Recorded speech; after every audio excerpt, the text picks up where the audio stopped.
Yo, welcome back to the Archiving Night channel. Today we are gonna be covering a fanfic by the name of Sharingan Devil. It's basically what if Naruto was a Uchiha. In this fic, Naruto is gonna become a lot more mature than canon Naruto. I read this a couple of years back and it's one of my favorites, so I am adapting it into audio form for myself. Anyways, like and subscribe and let's get on with the what if. Chapter 1: The Awakening. The village hidden in the leaves, the first village of the shinobi world. The Leaf Village is considered to be the strongest village among all the other villages. Many legends and heroes have been born in this village. The Leaf Village was known for its compassion and teamwork and considered its citizens and shinobi as equal and made no discrimination. However, that was not the case for a 5-year-old boy. This boy was none other than Naruto Uzumaki. The boy was the Jinchuriki of the nine-tailed fox that attacked Konoha a few years ago. The Kyuubi attack had severely harmed Konoha. Countless shinobi had died sacrificing their lives in protecting the village. There were also many civilian casualties and destruction of the village and its properties. In the end, through a valiant and self-sacrificing ritual, the Yondaime Hokage, Minato Namikaze was able to restrain the fox and seal it into a newborn child. The fourth Hokage is still considered the biggest hero of the Hidden Leaf and had wished for Naruto to be seen as a hero that saved the village. Unfortunately, his wish was not fulfilled. This leads us to the present, where a 5-year-old Naruto was being mercilessly beaten by a mob of people consisting of many shinobi and civilians. He had bruises all over his body, some of his bones were broken, but the worst part was that he was still conscious and could feel each blow being dealt on his body and many painful words like, "Die demon! That is for my father! Monster! Scum! Bastard fox!" And many more words were being spoken by the people. "Why do you hate me? What have I ever done to you?" asked Naruto meekly while sobbing. "You dare ask what you have done, you monster? Now I will show you what you have done," yelled one shinobi and started performing hand seals. Magen, Narakumi no Jutsu, demonic illusion hell viewing technique. Naruto slowly felt himself surrounded in a swirl of leaves, and after a moment he was faced with the worst nightmare of his life. He was standing in a clearing field where a fierce battle was going on between many shinobi and a giant nine-tailed fox. Naruto had many nightmares of this fox since his early childhood and had always been terrified of it. The fox was killing people everywhere, people were dying, many body parts were littered all over the place, screams of the injured, fearful cries of the civilians, smell of blood all over the place, and the malicious aura of the fox all over the place. All in all, it was a nightmare. "Please make it stop," yelled Naruto in agony. "I'm sorry, stop it, stop it, stop," cried Naruto, but on hearing his pleas the mob was overjoyed and decided to kill him and get their revenge on their so-called demon. "Let's finish the demon," yelled one civilian, and the entire crowd cheered. The shinobi threw several kunai and shuriken towards Naruto, who had fallen unconscious due to the trauma. Clang clang clang. All of the kunai and shuriken were blocked by a squad of Anbu who were now standing in between Naruto and the mob. Leading the Anbu was Hiruzen Sarutobi, the third Hokage, and was leaking such killing intent that made many civilians fall unconscious and many shinobi were cowering under his piercing gaze. Hiruzen deeply cared for the boy. He respected the fourth's wishes and tried to make it come true, but was not successful. He tried to make Naruto's life easy but faced many difficulties, but he would be damned if he would let anything happen to the boy whom he considered a grandson. "Anbu, execute all of these criminals for breaking the law," yelled Hiruzen, and the Anbu squad immediately followed his orders and started executing the criminals while ignoring their pleas of mercy and killing the demon instead of them. But this just enraged Hiruzen more, and within a few minutes, where once was a crowd who were willing to kill an innocent child, lay only dead bodies. "Let's take him to the hospital," said Hiruzen, picking up Naruto and checking over his injuries. "Forgive me, Minato," thought Hiruzen sadly. "Hi, Hokage-sama," said the female Anbu captain Nico softly. She, along with most of the Anbu, did not hate the boy. In fact, they cared for him. They knew the difference between a jailer and its prisoner and had utmost faith in the fourth Hokage seal, unlike the rest of the villagers. They had seen how the boy was just a normal kid who just wanted attention and protected him many times. But today they were a little late as the boy was severely wounded. "Also contact Kakashi and tell him to meet me at the hospital, and tell him if he's late, I'll strip him to Genin, make him catch Tora for months, and I'll burn his entire Uchiha books," said Hiruzen angrily. At once, said Nico, and disappeared in a shunshin to fetch the masked Jounin. If Hiruzen had observed more carefully, he could have heard Nico smirk when Hiruzen mentioned burning Kakashi's Uchiha. Konoha Hospital 2 hours later. Currently sitting in a hospital room were 3 people. They were Hiruzen Sarutobi, Kakashi Hatake, and Dr. Misumi. They were all seated around Naruto, who was sleeping and was covered in bandages. "How is he?" asked Kakashi sadly. Kakashi knew Naruto's parents. In fact, Naruto's father was the Yondaime Hokage, Minato Namikaze, who happened to be Kakashi's sensei and the closest thing he had to a father. Kakashi cared about Naruto and wanted to adopt him, but the council had prevented him from doing so, much to his regret. He had tried to be there for Naruto but had failed miserably due to being continuously on missions. But today, seeing Naruto in this state made Kakashi very angry, and if the culprits hadn't been executed by the Hokage, he would have executed them himself.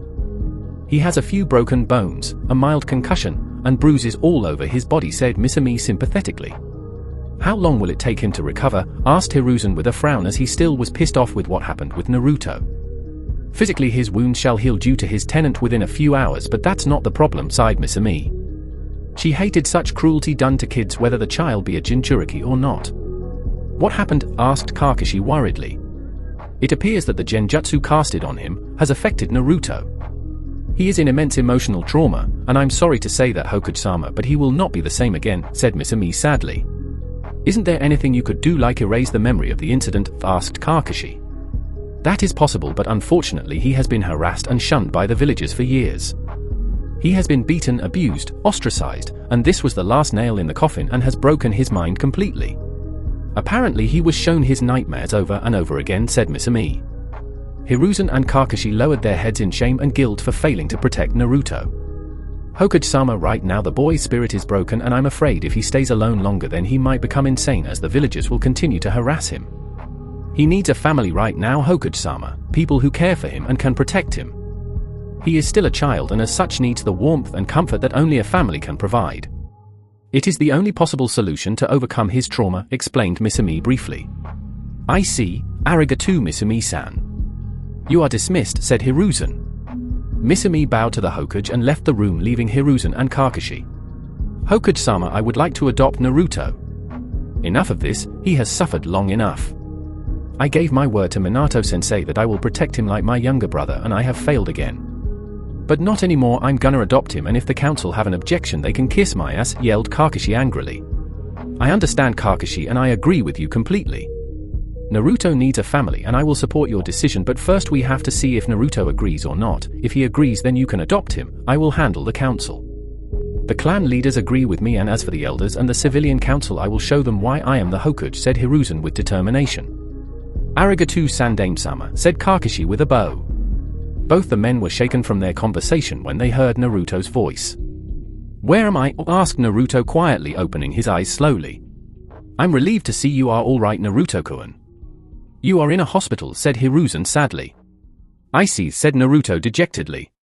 "Naruto, what's wrong?" asked Hiruzen, sensing Naruto's sad look in his eyes. "Gigi, why do they hate me?" asked Naruto sadly. "Naruto, I will tell you someday when you are older," said Hiruzen, averting his eyes from the piercing blue eyes of Naruto. "No, Gigi, you will tell me now. I'm tired of being called a monster, demon, scum. I have been beaten, spitted, abused. I deserve the right to know. I can't take it anymore," said Naruto with tears dropping from his eyes. Hiruzen hugged Naruto tightly and tried to comfort him. "All right, Naruto, I will tell you the truth. What do you know about the Nine Tails attack that happened 5 years ago?" asked Hiruzen cautiously. "The Yondaime Hokage defeated him and killed the Nine Tails and saved the village," said Naruto with a little pride in his eyes. He considered the Yondaime his hero and wanted to surpass him. Yes, he defeated the Kyuubi, but he could not kill it. The Kyuubi cannot be killed by a human being. Despite being powerful, the Yondaime was still a man, and so he could not kill the fox, so he had to do the only thing possible, said Hiruzen, but before he could continue Naruto interrupted him. "He sealed it in me, didn't he?" said Naruto sadly, which shocked both Hiruzen and Kakashi, who was silently observing the talk from a corner in the room. "How do you know that, Naruto?" asked Hiruzen, shock evident in his eyes. "It's not that hard, Gigi. I was born on October 10th, the day the Kyuubi attacked. The villagers call me demon, fox, and many other things. It also happens that I have a seal on my stomach which I saw once before, and the nightmares I have often about the Kyuubi attack on the village. And now that you clarified that the Yondaime couldn't kill it, it all makes sense." "Why, Gigi? Why me?" asked Naruto sadly, with a few tears dropping from his eyes. Both the men standing in the room were astonished on Naruto's accurate deduction. "He is truly your son, sensei. I won't fail you anymore, thought Kakashi, impressed with Naruto's deduction and also not snapping immediately. It took a few moments for Hiruzen to get over his shock, and after a few moments got out of his daze. He then stared at Naruto and put a hand on his shoulder. Naruto, the Yondaime didn't want to do this to you, but he had no choice. So in order to protect the village, he had to seal the Kyuubi in you. He wished that you be seen as a hero for protecting the village. That was his dying wish, but the villagers have not followed it, and for that I am sorry. And as for why he chose you, because he believed in you and trusted only you to protect the village, explained Hiruzen. The Yondaime believed in me? Asked a wide-eyed Naruto. The man whom he considered his hero believed in him and trusted him to protect the village. Yes, he believed in you, Naruto, and trusted you, said Hiruzen, kindly giving Naruto a smile. Jiji, can you tell me who are my parents? Asked Naruto with hope in his eyes. Naruto, I will tell you about your parents when you are older. Tell you what, if you decide to become a ninja and reach Chunin rank, I will tell you. Don't worry, even if you don't become a ninja, I will tell you. Their identity is a big secret. They truly loved you and cared for you, and if they were alive they would still be with you, said Hiruzen, but knew that Naruto would insist more and was just waiting for the reply. I understand, I trust you, Jiji, and I hope one day you will tell me. But still I wish I had a family, said Naruto, averting his eyes from Hiruzen. You have a family, Naruto, said Kakashi, placing a hand on Naruto's shoulders. Who are you? Asked Naruto and looked up at the teenager.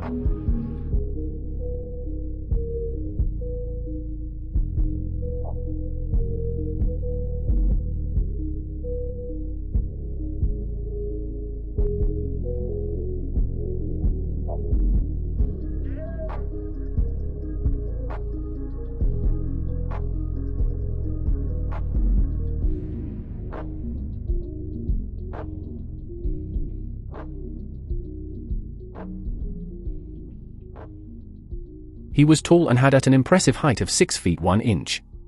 He was wearing the usual Konoha shinobi attire. His hitayate was wrapped around his forehead but slanted so the cloth covers his left eye. The lower half of his face is covered by a blue face mask. His silver hair and single black eye were the only distinguishable features available with his face so heavily covered. His chest was covered by his green jounin vest, which had many pockets for placing various things. His blue undershirt was shown as his shoulders, and arms are covered in the blue fabric from his shirt. The only break of the blue was the same red swirl presented proudly on his left shoulder. His hands were covered in fingerless black gloves with metal hand guards. His pants were a dark blue, which are rolled up, allowing for his shins to be wrapped in tape and his feet to be covered with the common blue open-toed shoes. His leg was wrapped similarly with tape and his kunai pouch on his right leg. My name is Kakashi Hatake and I would like to adopt you, Naruto, said Kakashi with an eye smile. Why would you do that? Asked Naruto suspiciously. Naruto, I won't lie to you. I knew your parents, they were like family to me. I wanted to adopt you and raise you from the start. You are the only family I've got, but the council were preventing me, but Sandaime-sama has now made it possible for me to adopt you. I know I have not been there for you, but I would like to amend my mistake. You may disapprove. If you do not want me to adopt you, I will understand, said Kakashi solemnly. Will you never abandon me? Do you truly care for me, or just pity me, or just want to adopt me just because you knew my parents? Asked Naruto pleadingly. Naruto, I do not pity you and I truly care for you. You are like a little brother I never had, said Kakashi sadly. Arigato, Kakashi Enai-san, said Naruto with a smile which Kakashi replicated with his own. Naruto, so do you accept? Asked Hiruzen, hoping Naruto would accept the offer. Hi, said Naruto with a small smile. Naruto, would you like to retain your Uzumaki name or accept Kakashi's family name? Either is fine by us. You can still retain the name when you are older if you like, said Hiruzen with a smile while Kakashi gave him a nod. I would like to keep Kakashi Enai-san's name, said Naruto with a smile which pleased Kakashi's even more. Minato-sensei, Obito, Rin, I finally have a family. I won't let you down, thought Kakashi. Jiji, I want to become a ninja and protect the village, said Naruto. Hiruzen and Kakashi both smiled and nodded. Naruto, you will be moving to Kakashi's house and soon you will be entering the ninja academy. Kakashi will teach you Naruto, but tell me, what is your dream, Naruto? Asked Hiruzen. I want to be a ninja in order to protect the village. The Yondaime believed in me and I will make sure that his trust in me was the best choice. And as for my dream, I want to join the Anbu, said Naruto, shocking Hiruzen and Kakashi. Why do you want to join the Anbu? Asked Hiruzen curiously. I want to protect the village. The Anbu are the elite of the village, also the people respect the Anbu the most after the Hokage. They never showed any discrimination towards me and they're kind of cool. I want to be like them, said Naruto with determination. Alright Naruto, but you will have to work very hard to be an Anbu. I was an Anbu once and I know they are the toughest, so you will have to work and train harder, said Kakashi strictly. I won't let you down, Nii-san, said Naruto with a grin. Good, said Hiruzen, happy to see that Naruto was slowly getting out of his trauma by having a family.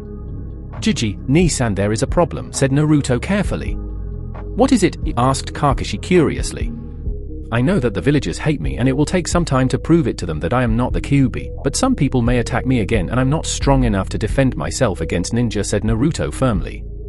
Hiruzen frowned on hearing the truth in Naruto's words. Of course, after today's incident the attacks would decrease, but one cannot be sure as there were many people who hated Naruto. I have a solution, said Kakashi and took out a black face mask from his vest and tossed it to Naruto. Naruto immediately caught it and the smile he had on his face could light up someone's day. It also pained Hiruzen and Kakashi to see that this was the first gift the boy had received and was happy. Thanks Nii-san, said Naruto and put on his face mask. Naruto, from now on you are Naruto Hatake. Become a good man and a strong and proud shinobi of the leaf, said Hiruzen and patted the boy on the back. Hi, said Naruto happily. Time skip, 6 months. It had been 6 months since Naruto was adopted by Kakashi. These 6 months were an entirely new experience for Naruto. He found out that Kakashi was a very calm, collected guy but was also lazy and liked to read Icha books, a porn book. Naruto did not hate the book but was also not fond of reading it every time like Kakashi. He was also not lazy like Kakashi and always wanted to train. He knew that Kakashi had lost his teammates who were his closest friends and used many means to hide his pain. Reading porn was one of them. Naruto's life had also been turned upside down. No longer was he a hot-headed guy who screamed for attention. It had taken a lot of time and effort from Kakashi and a lot of reading books based on human psychology for Naruto to understand that a person should assess the situation, be in control of his emotions and not get agitated soon, if he wants to be a true shinobi. Kakashi had started training Naruto. He had taught Naruto all about chakra and had taught him to fight with shuriken and kunai. Naruto had also learned the basic chakra controlling exercises like tree walking, water walking and leaf balancing. Though it was very tough for Naruto as he discovered that he had enormous chakra reserves as he was a Jinchuriki. Many villagers seemed to believe that Naruto was dead as they could not see his face as he always wore his mask. This was the only habit in which he followed Kakashi completely. When some people did recognize him and showed any hostility or taunted him, he was able to maintain a calm demeanor and did not respond, which was one of the reasons the people now simply used to ignore him, which was better than being beaten.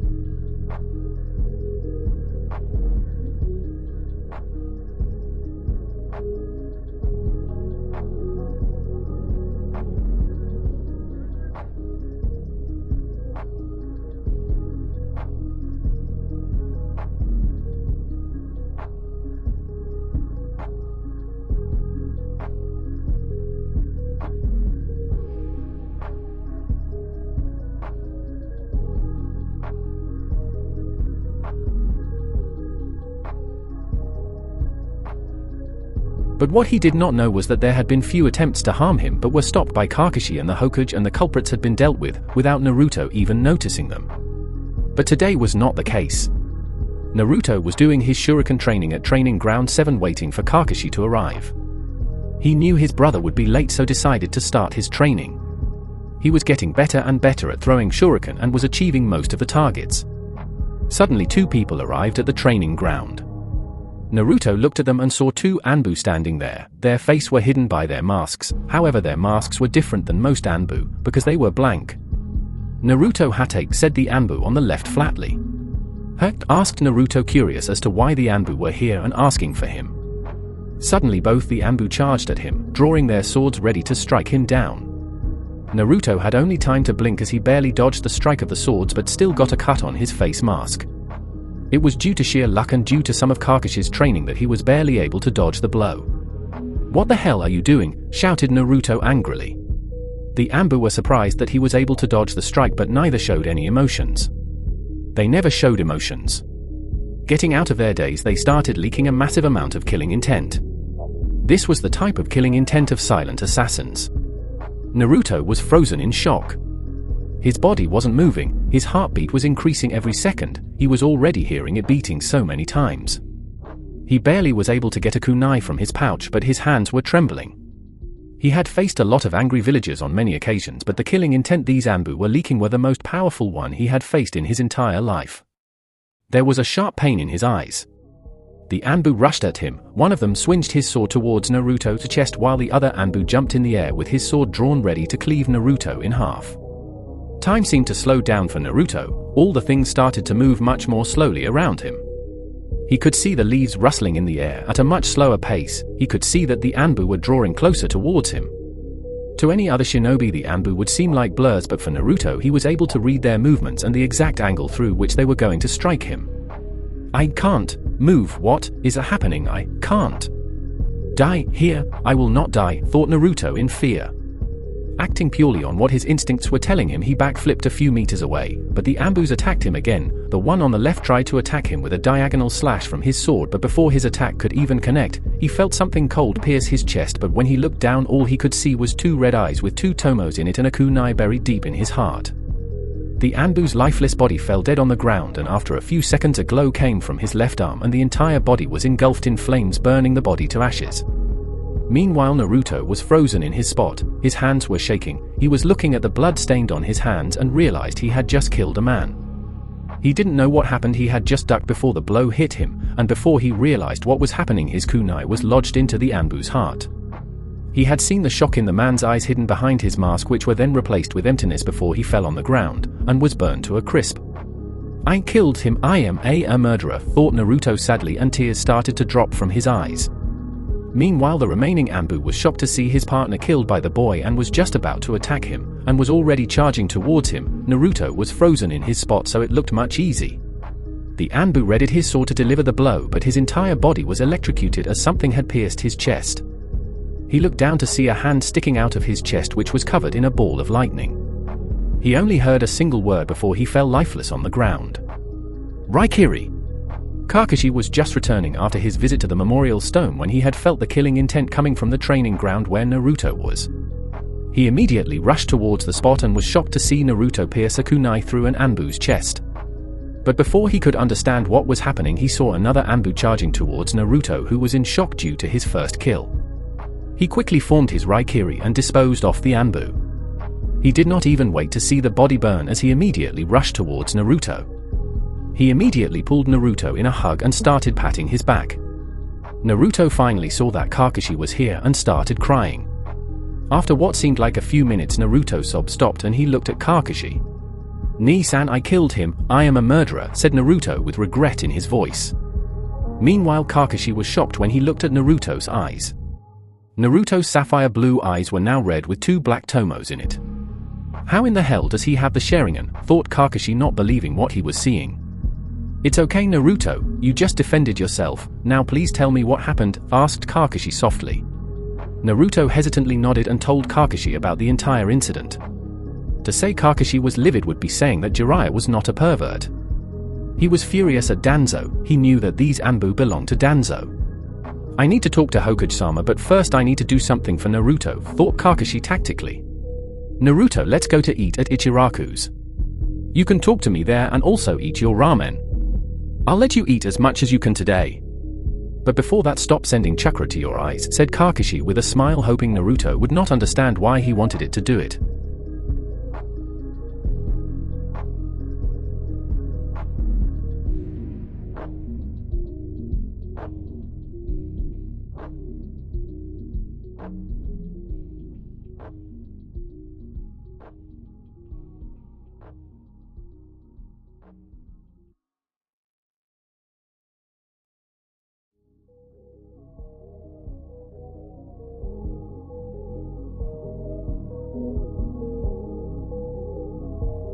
"Hi," said Naruto, still in deep thought, and stopped channeling chakra in his eyes, which turned back to his sapphire blue eyes.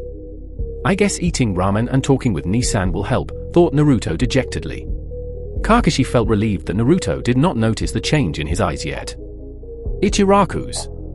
Kakashi watched Naruto eat ramen quietly while talking to Iam, who understood that Naruto was disturbed and was cracking some jokes to ease his mood. Talking with Tucci and Ayam and eating 10 bowls of ramen had improved Naruto's mood to some extent. Kakashi had explained to him that he was attacked and he did what he had to do in order to protect himself, and it was not his fault, and it was an accident. This seemed to ease Naruto a bit, but he still regretted that he had killed the man, but not as much as before. After he finished his meal, Kakashi paid for the meal, and when Naruto was about to leave, he felt someone hugged him from behind. He looked back to see Ayam was holding him, and Tucci had a kind smile on his face. "Naru-chan, please be okay. I am always there for you," said Ayam with a kind smile which was filled with warmth. She then slightly pulled his mask down and gave him a soft kiss on his cheek. Naruto blushed. Ayam was beautiful and he loved her like his older sister, and she cared for him. Apart from Hiruzen and Kakashi, Tucci and Ayam were the only ones who cared for him in the village and loved him. "Arigato, Nei-chan," said Naruto happily, and hugged Ayam back as a lone tear escaped from his eye. Meanwhile, Kakashi and Tucci both had smiles on their faces on seeing the affection between the brother and sister. After a few moments, Naruto recomposed himself but still had a blush on his face as he touched his cheek where he could still feel Ayam's lipstick mark. "Oh, you two look so cute, it looked as if you were his girlfriend," teased Tucci playfully. Naruto had a deep blush on his face while Ayam's cheeks went a little pink. "I wouldn't mind that, would you, Naruto-kun?" Ayam whispered in Naruto's ears mischievously. This got different reactions from the men. Kakashi had a perverted smile on his face. Tucci was just dumbfounded by his daughter's reply, but after a few moments chuckled. But the person who was embarrassed the most was Naruto, whose blush just got a lot deeper. "What?" asked Naruto dumbly after a few moments. "I'm hurt. You don't think I'm good for you," said Ayam and pouted. No, I didn't mean that, Ayam-chan. You are so beautiful, kind and caring," spoke Naruto quickly, but quickly covered his mouth on realizing what he had said. All the others laughed at his innocent answer while Ayam just got a light blush on her face. "Looks like you'll have to learn a Toto." "Here," said Kakashi happily, and tried to hand Naruto his Icha book, but before he could even blink, Ayam took the book from his hands and tore it to pieces and pointed a kunai just between Kakashi's legs. "My precious," yelled Kakashi in horror as he saw his book getting destroyed. "Kakashi, if you ever try to corrupt my Naru-chan with that smut, I'll castrate you," said Ayam threateningly and in such a voice that promised a lot of pain. "HRE," said Kakashi nervously when he felt a knife being pressed a little harder on his crotch. "Whoa, she's scary. Looks like I'll have to hide my book." "Oh man," whined Tucci in his mind. Never read Icha in front of women. Troublesome, thought Naruto with fear. Somewhere too, Noros sneezed. "Good," Ayam stated with a smile. All three men face faulted on her sudden change in behavior. At one moment she threatens you and the next she is back to normal. Troublesome women, thought Naruto, Kakashi and Tucci at the same time. Somewhere too, Noros sneezed again. Looks like some poor soul is tortured by some troublesome women, thought both at the same time. Before any further talk could take place, Kakashi simply dragged Naruto away from the ramen stand, hoping to save his balls.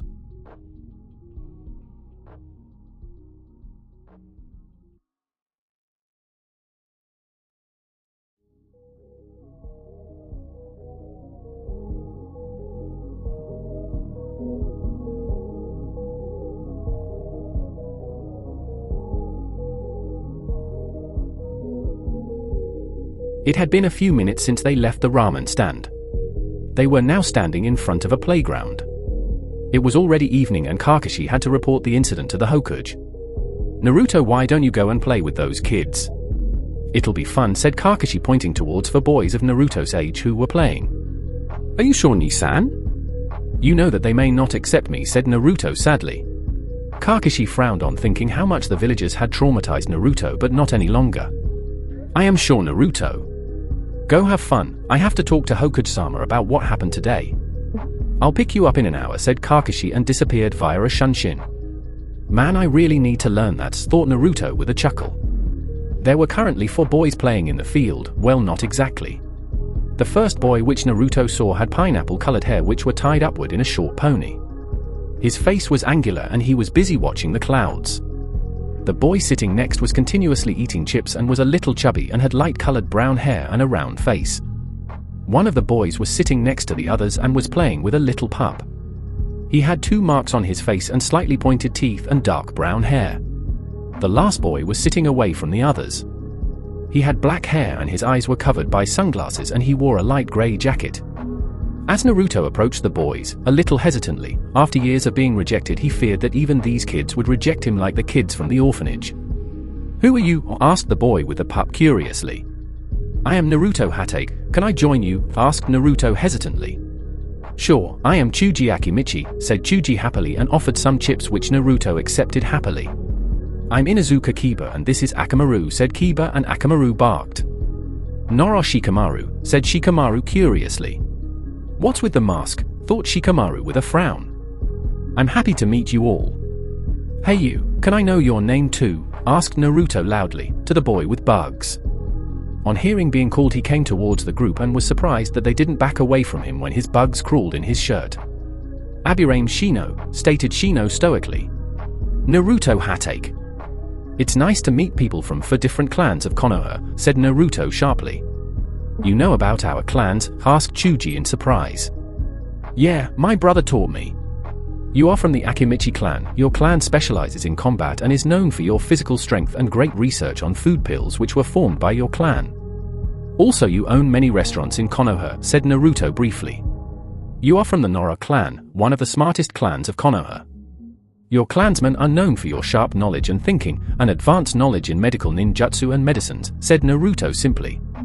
"You are from the Inuzuka clan, one of the 3 best tracker clans of Konoha. You and your Ninken companions are best in tracking and hand-to-hand combat," said Naruto with a small smile. "You are from the Abirame clan. Your clan use Kikai bugs for tracking or capturing an enemy.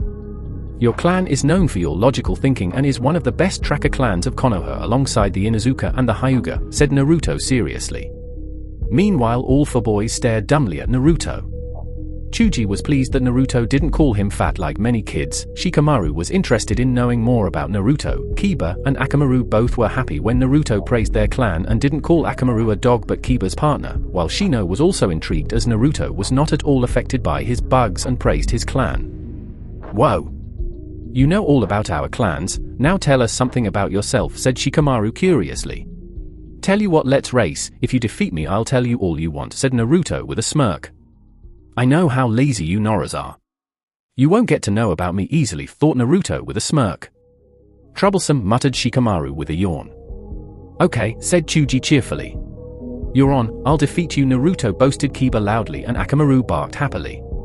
"I accept your challenge, Naruto-san," stated Shino simply.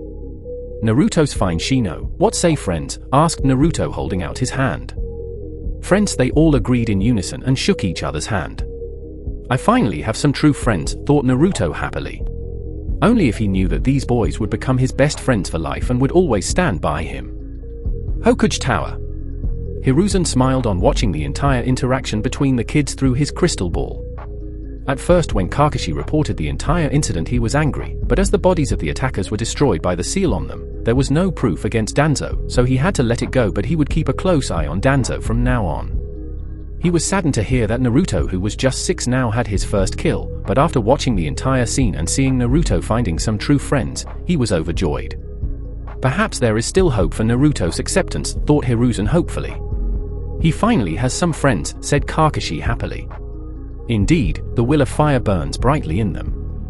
They are the future of the village, said Hiruzen sagely. Hokuge-sama, I still can't understand how Naruto has the Sharingan, asked Kakashi curiously. No, you are wrong, he is a descendant of the Uchiha clan. So he has finally awakened his birthright, said Hiruzen more to himself than Kakashi. What? Asked Kakashi a little loudly. It is true, Kakashi, said Hiruzen simply. But Hokuge-sama, Naruto's mother was an Uzumaki, not an Uchiha, and Minato-sensei was an orphan, said Kakashi quickly. Yes, Kushina was not an Uchiha, but that was not the truth about Minato, said Hiruzen seriously. I don't like the sound of this, thought Kakashi worriedly, as he somehow had a guess as to what the answer would be. Kakashi, what I am about to tell you is one of the biggest secrets of Konoha. Only I and Jiraiya know about this, but as you are Naruto's guardian and you already know this much, I will tell you the truth. This is an SS rank secret, so I wouldn't need to remind you the penalties, would I? Asked Hiruzen sternly, and Kakashi immediately nodded. What do you know of Minato's parents? Asked Hiruzen seriously.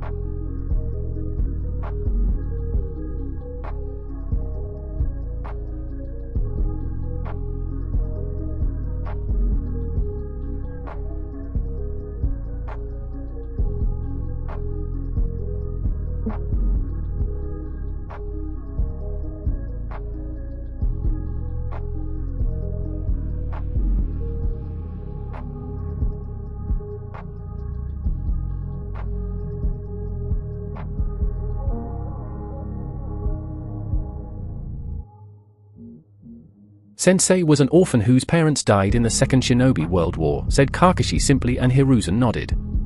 Yes, you are correct. Minato's parents died in the Second Shinobi World War, but the more important thing is the identity of his parents, said Hiruzen suggestively. Who were they? Asked Kakashi cautiously. Yamato Namikaze and Rei Uchiha, said Hiruzen, shocking Kakashi to the core. Now I know why Minato-sensei understood Obito better than me, thought Kakashi in surprise. Rei Uchiha? Asked Kakashi curiously. Her identity is not known by many people as she was banished from the Uchiha clan, explained Hiruzen slowly. Why was she banished, Hokuji-sama? Asked Kakashi curiously. Because of her lineage, said Hiruzen sadly. What lineage? Asked Kakashi. She is the daughter of Izuna Uchiha, said Hiruzen nervously. Izuna Uchiha? Asked Kakashi. He was the younger brother of Madara Uchiha, stated Hiruzen darkly. Kakashi was frozen on his place. The man was a legend and the thing he had just found was a great shock to him. Hokuji-sama, so Naruto is the great-grandnephew of Madara Uchiha? Asked Kakashi nervously. Hi, Izuna died during the war-torn era. This was before the formation of the Hidden Leaf village by the Uchiha and the Senju clans. But when Madara defected from the village, Rei was ostracized from the clan as she was Madara's niece and was banished from the clan after some time. She after some time met a young Jounin who was Yamato Namikaze, Minato's father. He was the clan head of the Namikaze clan. The Namikaze were not a big clan and were not quite famous at that time. They fell in love with each other and married discreetly with only me knowing of this as I was the Hokuji.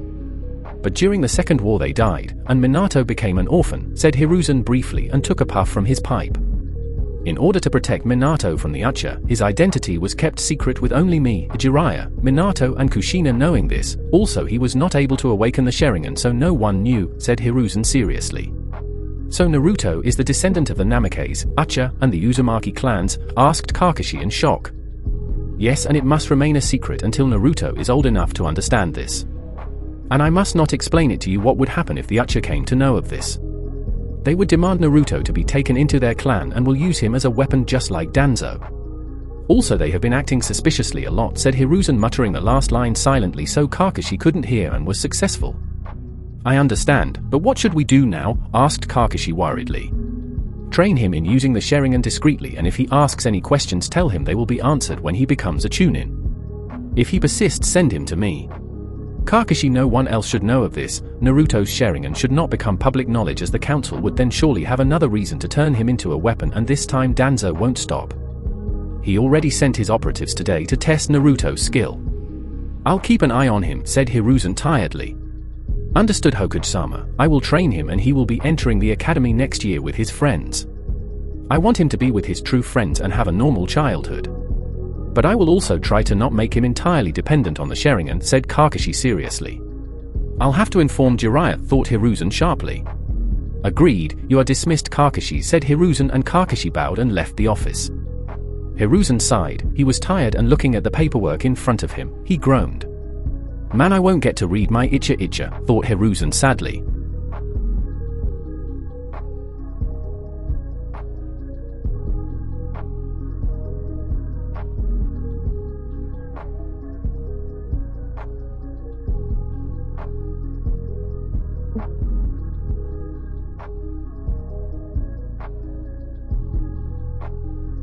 Chapter 2: The Secrets of the Sharingan. It had been a month since Naruto had awakened his Sharingan. A lot had changed in the village. The entire Uchiha clan was massacred by Itachi Uchiha. The village had still not recovered from the shock. There was only one survivor of the attack. He was Sasuke Uchiha. His mental condition was not looking good. Many things had changed since then. Due to the Uchiha's massacre, Hiruzen had issued a martial law and placed the village under strict security. He now took complete control over the village. He overruled the council with the help of the Fire Daimyo and gained complete control over the shinobi as well as civilian affairs of the village. The entire civilian council and the elders were furious and demanded him to give them back their power. But Hiruzen knew that he was the Hokuji and he should be in command. The council were just advisors and should just advise, and not order him around. So with a few executions of some greedy councillors and imprisoning Homura and Koharu, the problem was solved. The Shinobi Council supported his decision, and surprisingly Danzo did not raise any objections, and it troubled Hiruzen very much. Just what was Danzo up to? Ever since Danzo's personal bodyguards attacked Naruto, Hiruzen had reprimanded Danzo. He knew he could not take more stricter actions against Danzo as it may lead to revolt in the village, but in order to show Danzo his place, he had reduced Danzo's personal shinobi to some extent. Danzo objected to this and had said that he had no hand in this and those shinobi acted on their own, but Hiruzen had threatened him to be in line or suffer the same consequences as the elders. This seemed to shut him up, but Hiruzen knew better. Hiruzen knew that his actions may have increased his enemies, but it was past time he gained control over the village. The Uchiha clan's massacre opened his eyes, making him see how much he was swayed by others' influence. But what troubled him most was Naruto. Ever since he awakened the Sharingan, his demeanor started to change. He was now more reserved and only was his usual self to the people which he trusted. Kakashi and Hiruzen decided to give Naruto some time to cope up with his first kill, because even if he was to become a shinobi, he was a 6-year-old child who had taken a life. He could still remember the day when they told Naruto about the Sharingan. It was after a few days after the Uchiha massacre, and the questions Naruto had asked unnerved Hiruzen a bit because they were way beyond a person of Naruto's age could even understand, but surprisingly Naruto understood it perfectly. Flashback, few days ago. Naruto was right now standing in the Hokage's office. It had been a few days since his first kill. Kakashi had given him a break from his training and he spent most of the time with his friends. But something was bugging him and he decided to ask the Hokage about it. "What can I do for you, Naruto?" asked Hiruzen kindly. "I wanted to ask you something," said Naruto politely. "Go ahead," said Hiruzen, but somehow he had an idea of what Naruto was going to ask. "How was I able to evade that strike from the Anbu? I was no match for them. At one moment they were charging at me and I thought I was going to die. But then everything seemed to slow down, there was a pain in my eyes and then I could see the Anbu's movements before he performed it." "I don't understand," said a confused Naruto. Naruto, what I am about to tell you is a secret, and you should not reveal it to anyone until very necessary. Do you understand?" asked Hiruzen sternly. "Hein," said Naruto sincerely. Hiruzen then took out a small mirror from one of his desk drawers and asked Naruto to come closer. "Naruto, I want you to channel chakra into your eyes," said Hiruzen seriously. Naruto did as told, and when he looked in the mirror he was shocked. Instead of his blue eyes they were now red with 2 black tomos surrounding it. "Is this the Sharingan that Ni-san has?" asked a stunned Naruto. "Yes, Naruto, it is the Sharingan," said Hiruzen truthfully. "So I am an Uchiha," said Naruto dejectedly, as the entire clan had been massacred, and now he could not find any more family. He did not like the Uchiha much, but still they were family. "Not exactly. Yes, you are an Uchiha, but there are some other things about your parents which I would like to tell you when you are older." "You alright, Naruto?" asked a concerned Hiruzen. "Yeah, a bit," said Naruto silently. "Are you angry at me for not telling you this?" asked Hiruzen gently. "No. The Uchiha did not like me much, so I guess we are even, and I understand you had good reasons," said Naruto quietly. "Naruto, don't you feel sorry for them as they were somehow your family?" asked Hiruzen curiously. "A bit, but they were so cold towards me, so I don't know what to feel. I am sad that they were killed, but I didn't know any of them, so I don't know what to feel," said Naruto tiredly. "Alright, I understand. Naruto, I will tell you about your parents when you are older." "Is that alright?" asked Hiruzen kindly.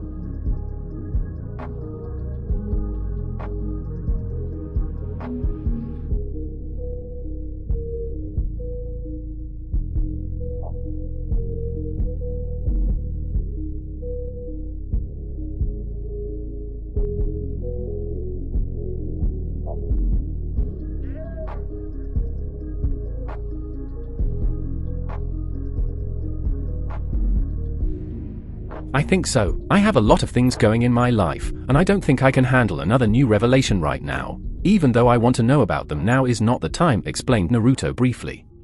"You're too smart for your own age, Naruto," said Hiruzen with a smile, and Naruto nodded a little sheepishly.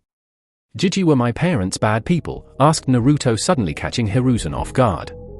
"No, Naruto, they were one of the best people I have ever met. They loved you with all their heart. They were proud shinobi of the leaf who gave their lives to protect the village," said Hiruzen honestly. "What is the meaning of the village? What is a true shinobi?" asked Naruto, as he wanted to know why his parents died for the village and left him alone in this cruel world. Hiruzen was shocked on hearing Naruto's question. He remembered the first and the second Hokage's advice to him regarding the Sharingan, and knew that his answer would be very important in deciding Naruto's thinking and his future. He had failed in teaching Orochimaru, and he had fallen into darkness, and he won't let that mistake happen again. A village is a place where people come together. It is a place where people put aside all their past differences and end the chaos. It is a place where the children and the old are protected, the young prosper. It is a place where people can spend their life in peace, said Hiruzen carefully. What is the duty of a shinobi? Is being a shinobi meant leaving your child in a cruel world alone? To let him face difficulty and hardships and pain alone? Is it not a parent's duty to protect and be there for their child?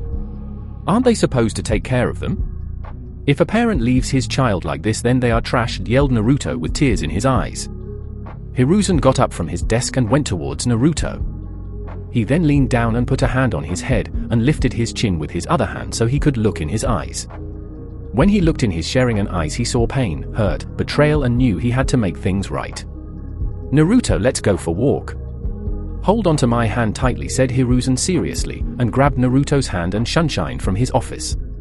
When Naruto opened his eyes, he saw he was standing on the top of the Yondame's face at the Hokuge monument. It was evening time and the sun was setting and the village looked beautiful. It's beautiful, isn't it? Asked Hiruzen kindly. Yeah, said Naruto with a small smile.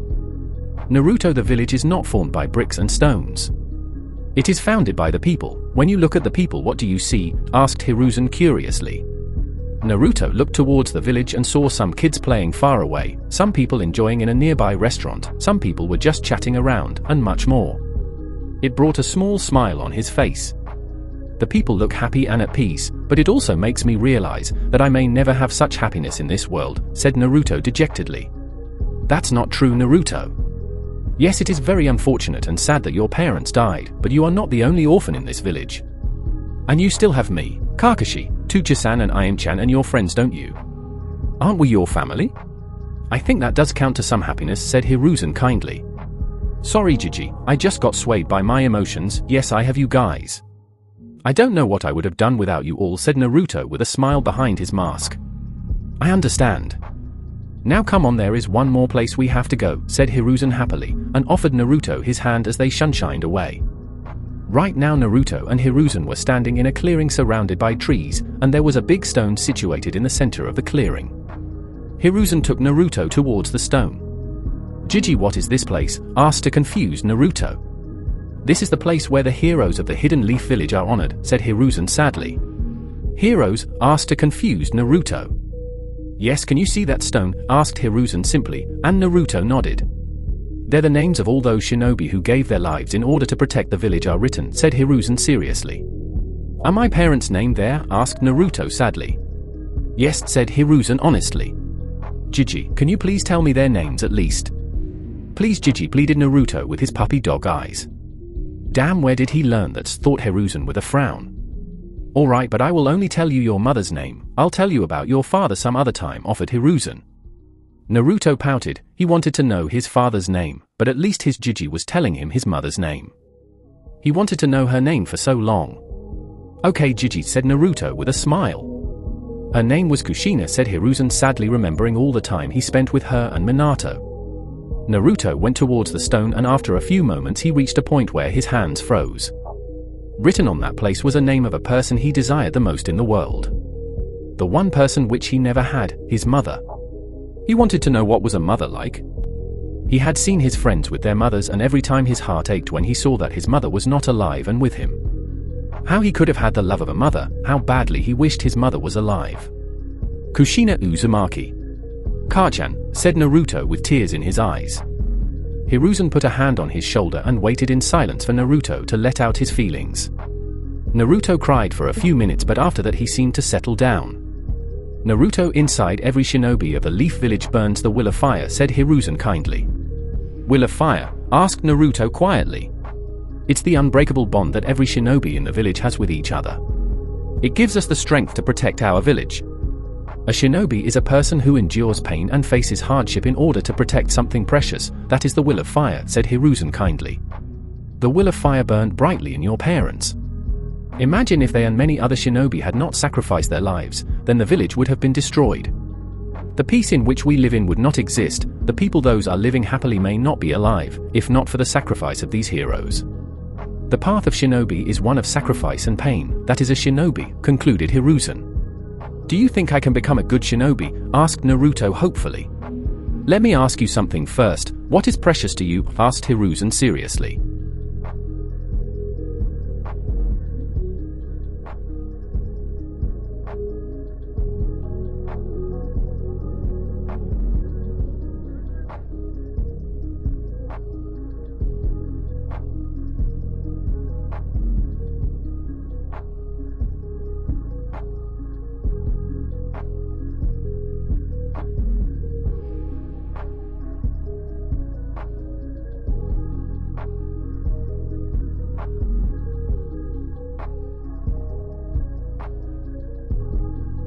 My family, friends, and my village is precious to me. Even though some villagers may not like me, but this was the country I was born in and this was the village which my parents gave their lives for, so I will honor my parents and protect it. Do you think the villagers will accept me? Asked Naruto with hope in his eyes. The will of fire burns the brightest in you, my boy. And yes, I truly believe that the people will see you as a hero one day. I believe in you, Naruto, said Hiruzen kindly. Arigato Jiji, I will follow my own path, and will fulfill my dream and protect the village, said Naruto with determination, and gave Hiruzen a hug which he returned. I have no doubt about it. Now would you like Kakashi to train you in using the Sharingan? Asked Hiruzen curiously. Hi, said Naruto excitedly. Alright, I'll ask Kakashi to train you from tomorrow. Give it your best, now go and play with your friends if you like, said Hiruzen happily. Hi, said Naruto and rushed off to play with his friends. That went pretty well, Sandame-sama, said Kakashi with a smile coming out from the trees with his book in his hand. It went better than I expected, but we just avoided a major problem today, Kakashi, said Hiruzen in relief. Yeah, even I was taken off guard by his questions, said Kakashi seriously. Yes, it was indeed troublesome. If not for Shodai-sama and Nadame-sama's advice, I don't know what would have happened, said Hiruzen worriedly. What do you mean, Hokuji-sama? Asked a confused Kakashi. As you know, an Uchiha activates his Sharingan when he is faced with emotional turmoil, despair, or in life or death situations, said Hiruzen, and Kakashi lowered his head as he remembered his friend Obito activating it. But when a person activates the Sharingan he starts to change, said Hiruzen gravely. I don't understand, Hokuji-sama, said Kakashi with a frown. The Nadame had told me that the Uchiha were a clan who sealed of their own emotions. So when they awaken the Sharingan, all the hidden emotions awaken with it. For people who want power, the eye gives them power but also increases their ego, making them think they are invincible. For those who have experienced sadness or pain, it changes them to people who hate the world. For those people who have stored away their love for the person or thing increases, and for those people like Naruto who are confused, it can end up in two ways. Either they would follow the right path in life or fall to darkness, and I don't want that for Naruto. He is like a grandson to me. The Uchiha's love was greater than that of the Senju, said Hiruzen, shocking Kakashi. But it still does not clearly explain what it has to do with Naruto, asked Kakashi curiously. I'll explain it. As time passes, the person's Sharingan grows stronger, and so does his feelings. Many Uchihas in the past had become insane due to this. The Nadame had told the Sharingan is the eye that shows emotions. When I looked in Naruto's eyes today, I saw sadness, pain, and betrayal in them. If these feelings would have grown, can you imagine what would have happened, said Hiruzen gravely. He would have hated the village and many people for his fate, and his Sharingan combined with Kyuubi sealed in him could have made him a new Madara, said Kakashi in shock, realizing what could have happened. Indeed, Hashirama-sama had told me that it was the insane love of Madara for his younger brother that made him mad.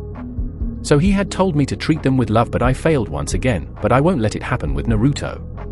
I had tried to talk to Sasuke sometimes, but the trauma he has suffered is intense, and he refused to talk, but I hope with time he will recover from it, said Hiruzen hopefully.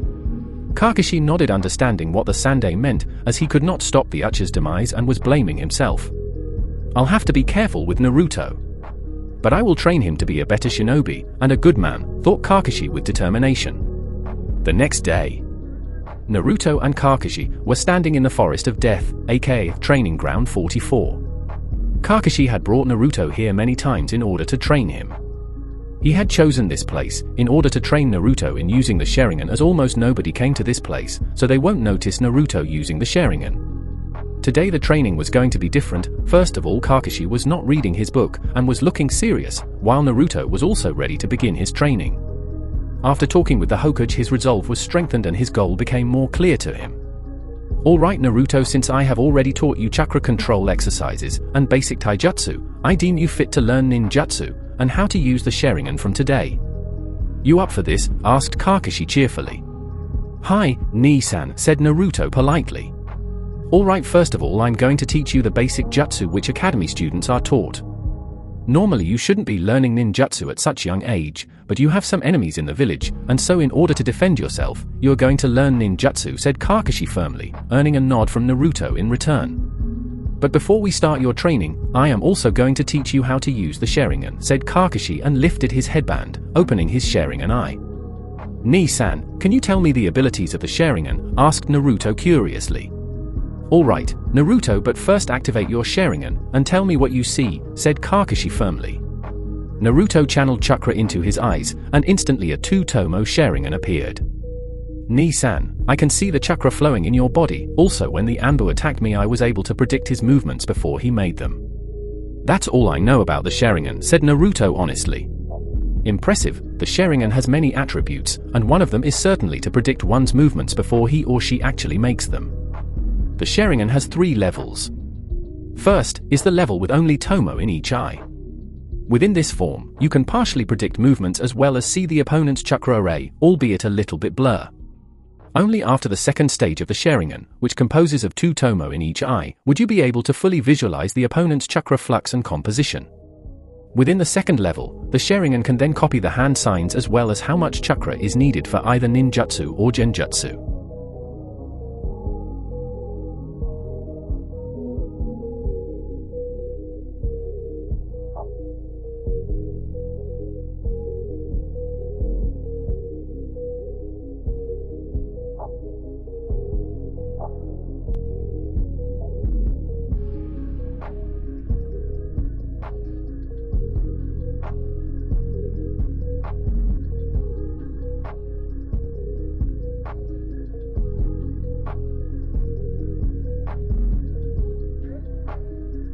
Finally, the third level, which of course, is composed of 3 tomo in each eye, is when the Sharingan is complete and no technique escapes from the eye's copying ability. Also, as your Sharingan develops, your speed will certainly increase simply because you be one step ahead of every move your opponent makes, explained Kakashi briefly. Naruto listened to the entire explanation carefully, and was amazed with the abilities provided by the Sharingan. So I can copy any ninjutsu, genjutsu, and taijutsu styles. That's impressive, said Naruto with a smirk. Hold your horses, yes you can copy them, but that does not mean you have to do it, said Kakashi firmly. Why not? Asked Naruto in confusion. You should not be too much reliant on these eyes. You should also learn things on your own, said Kakashi seriously. I get your point, Nii-san. But you told me once we are shinobi, nothing in our line is fair.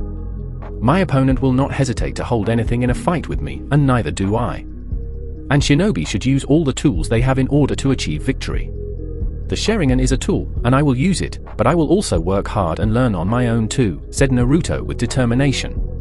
Kakashi was left speechless. His little brother had just outsmarted him, and his answer was logical too. Naruto will need all the power. Alright, I get your point. Now before learning any ninjutsu, you must understand that it is divided into 3 parts, instructed Kakashi seriously. What are they? Asked Naruto curiously. First is to perform hand seals, the next is to gather and mold chakra, and the last step is to combine both the first 2 steps and execute the technique perfectly. It requires utmost concentration, said Kakashi seriously, and Naruto nodded in return, signifying he got the point. Now the technique, which I am going to teach you, is the most basic technique, which almost every shinobi uses. It is called Kawarimi no Jutsu, said Kakashi briefly. What does this technique do? Asked Naruto curiously. With this technique, users replace their own body with some other object, generally with a block of wood, the moment an attack lands. This creates an optical illusion, making the enemy think the attack was successful. From this, the user can use the lapse in the enemy's attention to attack or flee from the battlefield, said Kakashi, and did the hand seals, and replaced himself with a nearby log of wood. He could have done that technique without hand seals, but he wanted Naruto to learn it.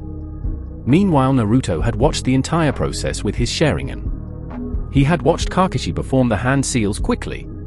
To any other person it may have seemed like a blur, but his Sharingan allowed it to see them. He also saw the chakra required to perform it. That is very useful technique, Nii-san, said an impressed Naruto. Indeed it is, but before you perform the jutsu first you must perform the hand seals as quick as me, said Kakashi seriously. Why do I need to perform hand seals quickly? Asked Naruto in confusion. Because in a fight your enemy won't allow you to perform your jutsu. So you need to be quick in performing the jutsu, and with its hand seals, explained Kakashi simply. Sorry Nii-san, said Naruto sheepishly, and rubbed the back of his head. That means you're not as smart as you look, Ototo, teased Kakashi playfully. Did you say something? Asked Naruto with a smirk. Kakashi had a look of horror on his face. Never in his entire life he had been outsmarted verbally, and now his little brother had used his own trick against him. If Gary finds out about this then he'll never let me live with it, thought Kakashi fearfully, and paled on even thinking about it. Meanwhile Naruto was laughing loudly, as he had just tricked his big brother. Got you Nii-san, thought Naruto with a smirk. For that you will have no ramen for a week and you will perform the hand seals while I play with you, said Kakashi with an evil chuckle. No, yelled Naruto in horror. Dog day, said Kakashi and threw 5 shuriken towards Naruto. Naruto easily dodged them, but saw a dozen more shuriken coming towards him at lightning fast speed. Shit, thought Naruto in shock, and performed the hand seals as quick as he could, and replaced himself with a wooden log. Man, that was close, said Naruto in relief. You performed quite well, said Kakashi with a chuckle. Next time give me a heads up, will you? Asked Naruto irritatingly. I'll try, since now you know how to perform the technique, let's move on to the next one. Keep your Sharingan on, said Kakashi sternly. Nii-san, while I would like to learn much more with the Sharingan, I want to learn the next jutsu on my own and a little bit faster. Do you have any technique that can help me? Asked Naruto curiously. Yes, there is one technique. Now that I think about it, you should be able to perform this technique, as you have the required chakra and control. This technique helps the user learn a jutsu 10 times faster, said Kakashi seriously. What is it? Asked Naruto gleefully. Koge Bunshin no Jutsu, said Kakashi with a smirk, as he knew how useful this jutsu was. Koge Bunshin? Asked Naruto in confusion. It is an B-rank jutsu. Only Jounin and people with high chakra levels are able to perform it, but you will be able to do it. First deactivate the Sharingan, said Kakashi. Naruto nodded and deactivated his Sharingan. What does this jutsu do? Asked Naruto excitedly.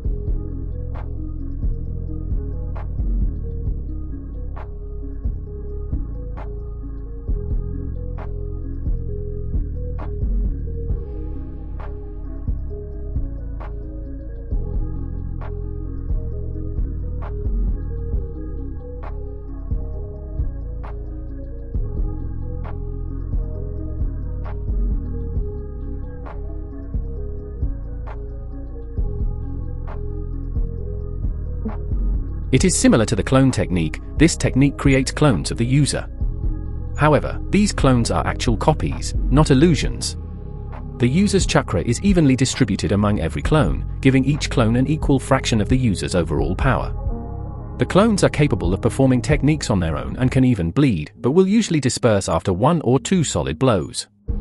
Shadow clones can't be distinguished from the actual person because the clones have the exact same amount of chakra and aren't made from any other substance.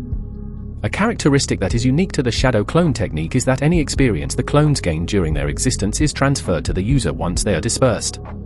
This makes the technique ideal for spying, since the user can simply send a clone to spy on a target, then have the clone disperse itself without returning to pass the information back to the user. It's also useful for training purposes, since the total amount of experience the user gains is multiplied by the total number of clones being used to train.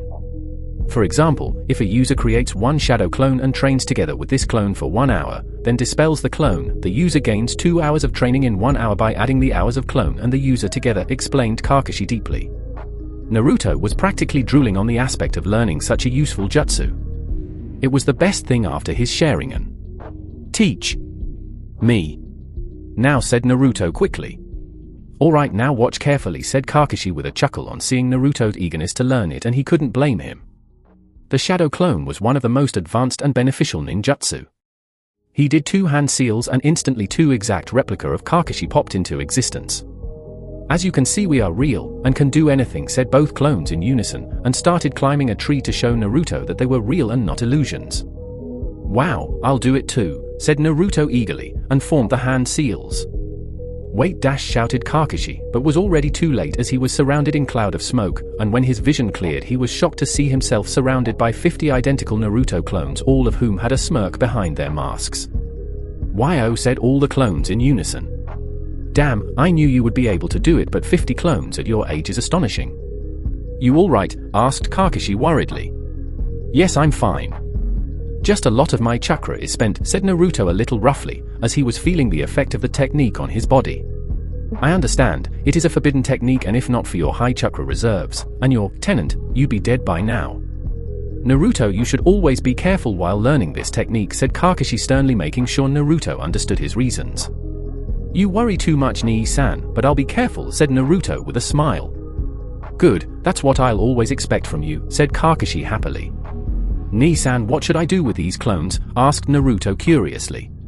Kakashi thought for a moment. Meanwhile, all the clones were chatting among themselves, wondering what they were supposed to do. "I think it's time to find out about his elemental affinity, maybe teach him a jutsu or two according to his element," thought Kakashi tactically, and took out a piece of paper. "What is this, Nii-san?" asked Naruto curiously, taking the paper from Kakashi. "This is a chakra paper. But before I tell you any further, tell me what are the 5 basic types of elements, and its applications for ninjutsu?" asked Kakashi sharply, hoping Naruto would give the correct answers, after all the training and books which he had made Naruto read. "There are 5 basic types into which the nature of chakra can be transformed, called the 5 elements nature transformation, Godai Seishitsu Henka. These 5 types are also called elements and are not only the origin of the names of the 5 great shinobi countries, but also the foundation of all elemental ninjutsu. The 5 basic natures are all connected to each other in a circle, each being weaker than one and stronger than the other. They are fire, water, wind, earth, and lightning," explained Naruto briefly. "Accurate as always, I trained you well," said Kakashi proudly, and Naruto nodded humbly. "Every person has chakra that has an affinity towards one of these types, a characteristic that seems to be genetic, since whole clans sometimes share the same affinity. Most members of the Uzumaki clan, for example, had an affinity towards the water nature. They were one of the most skilled water users in the world, whose skills surpassed even the Nidaime Hokage, who was said to be the most powerful water user of his time. He could convert the moisture in the surrounding environment and create water," said Kakashi briefly. "That's excellent, but what would happen if a person does not have the affinity for an element?" asked Naruto curiously. "Usually it would be extremely difficult for a person to master the ninjutsu of that element, as it is not his type, and also it would require a lot of chakra. But it is not impossible. A person could still learn a technique of the element which he does not have, but it won't be very effective," explained Kakashi. "So how can I find out my element?" asked Naruto eagerly. "The paper which you have in your hand is a chakra paper, pieces of paper made from a special type of tree, that are grown and fed with chakra, that are used to react to even the slightest hint of chakra in any of a number of ways, depending on the nature latent in the chakra. If your affinity is fire, it will burn. If your affinity is water, it get wet damp. If your affinity is earth, it will crumble. If your affinity is wind, it will be sliced, and if your affinity is lightning, it will wrinkle. Now channel your chakra into the paper, let's see what you got," explained Kakashi seriously. Naruto then channeled chakra into the paper, and the results were quite astonishing. At first the paper got damp, then it got sliced in half, but before it could reach the ground, one half of it was burnt to ash while the other half wrinkled. Kakashi's eyes widened on seeing the results. He had expected Naruto to have 2 affinities at the most, but he had 4 natural affinities. "That's impossible," thought Kakashi dumbly. "Interesting," smirked Naruto proudly. "Nii-san, how do I have 4 affinities?" asked Naruto curiously, bringing Kakashi out of his daze.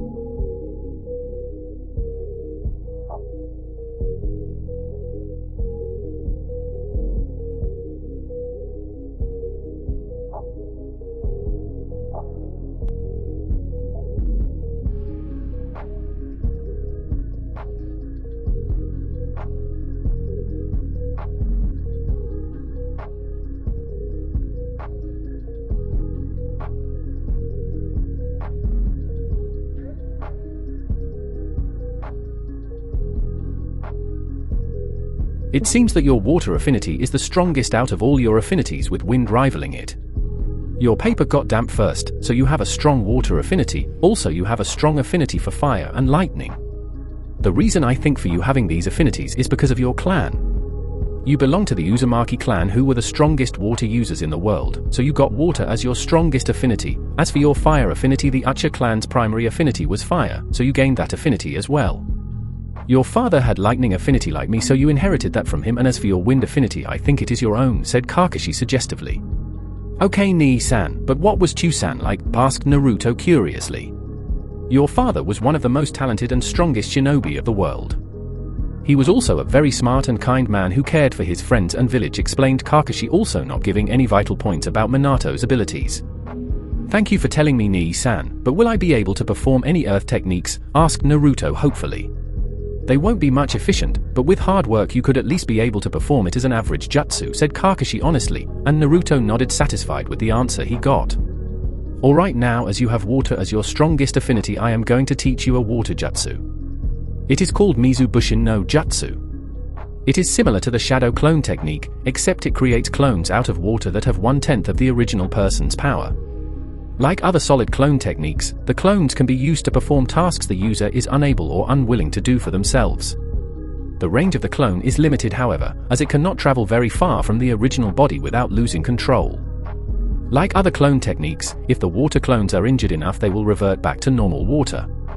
Now normally this technique requires a source of water, but you will be able to perform it, explained Kakashi and showed Naruto the hand seal. Naruto formed the tiger seal, and in a moment 3 identical water clones were formed. It seems I was right, you are able to convert the moisture in the air to water like Nadame-sama, though you are not at all as great as he is with water manipulation, but with a few years of training you will be. You are indeed a true Uzumaki, said Kakashi proudly, and Naruto bowed in return, showing his appreciation to his brother. Nii-san, what rank was that jutsu? Asked Naruto curiously. It was a C-rank jutsu. It is indeed impressive that you are able to do them, but don't ever get arrogant about your powers, Naruto. It has led to the downfall of many shinobi, said Kakashi strictly, and Naruto gave him an honest yes in return. I won't, Nii-san. What affinity do you have, Nii-san? Asked Naruto excitedly. My primary affinity is lightning, but I also have water as my sub-element, and I know a few fire and earth jutsu. Though I only know for wind jutsu, explained Kakashi briefly. That's impressive, Nii-san. Can you teach me any more jutsu? Asked Naruto hopefully. The prospect of learning new jutsu was quite interesting. Yes, I am going to teach you 3 more jutsu today, but first I want you to divide your clones into 2 equal groups. One of my clones will supervise each group, and will teach them a jutsu each, but keep their Sharingan active, as it will help them maintain their Sharingan for a longer while, and will help in learning the jutsu faster, while you and I will meditate, instructed Kakashi. Why do I need to meditate, Nii-san? Asked Naruto with a frown. Meditation will help you increase your concentration and better control of your chakra. It will also make you aware of your surroundings. Also, I want to find out something, said Kakashi silently. I hope I'm right on this one, thought Kakashi hopefully. Naruto nodded and divided his clones into 2 groups, and they went with each of Kakashi's clone to learn their respective jutsu. Naruto then sat in a lotus position and started concentrating. At first nothing happened, but after a few minutes of utmost concentration, he could slowly hear the sounds of faraway creatures of the forest, the flow of river, and most surprisingly he could feel Kakashi's chakra signature. Nii-san, why am I sensing your chakra signature? Said Naruto in confusion. As I expected, thought Kakashi with a smirk. You can sense my chakra because you are a sensor, said Kakashi proudly. A sensor? Questioned Naruto.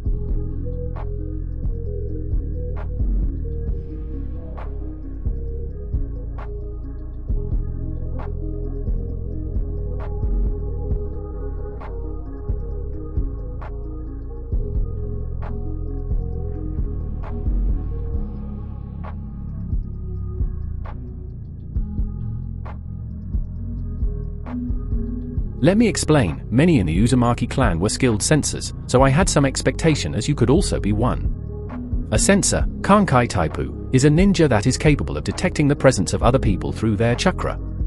A skilled sensor can detect their targets from a great distance, as well as differentiate the characters by their chakra signature alone. They are even able to tell when other sensors are using their abilities, explained Kakashi briefly. So can you teach me how to use my sensing ability too? Asked Naruto happily. Sure, I can give you some pointers, as I can too detect chakra signatures and have a good sense of smell, said Kakashi truthfully, and started teaching Naruto. Meanwhile, with Shadow Clones Group 1. In a clearing were standing 25 Naruto clones facing one of Kakashi's clone. There were training dummies in the field, and the clones were waiting to be trained a new jutsu. So what is this jutsu? Asked one clone of Naruto loudly. It is called Kaiten, Gokaku no Jutsu, Fire Style, Fireball Jutsu. It is one of the prized jutsu of the Uchiha clan, and is a C-rank offensive ninjutsu. In this technique, chakra needed inside the body is converted into fire, and expelled from the mouth either as a massive orb of roaring flame or as a continuous flamethrower. The scope of the attack is altered by controlling the volume of chakra that is mustered.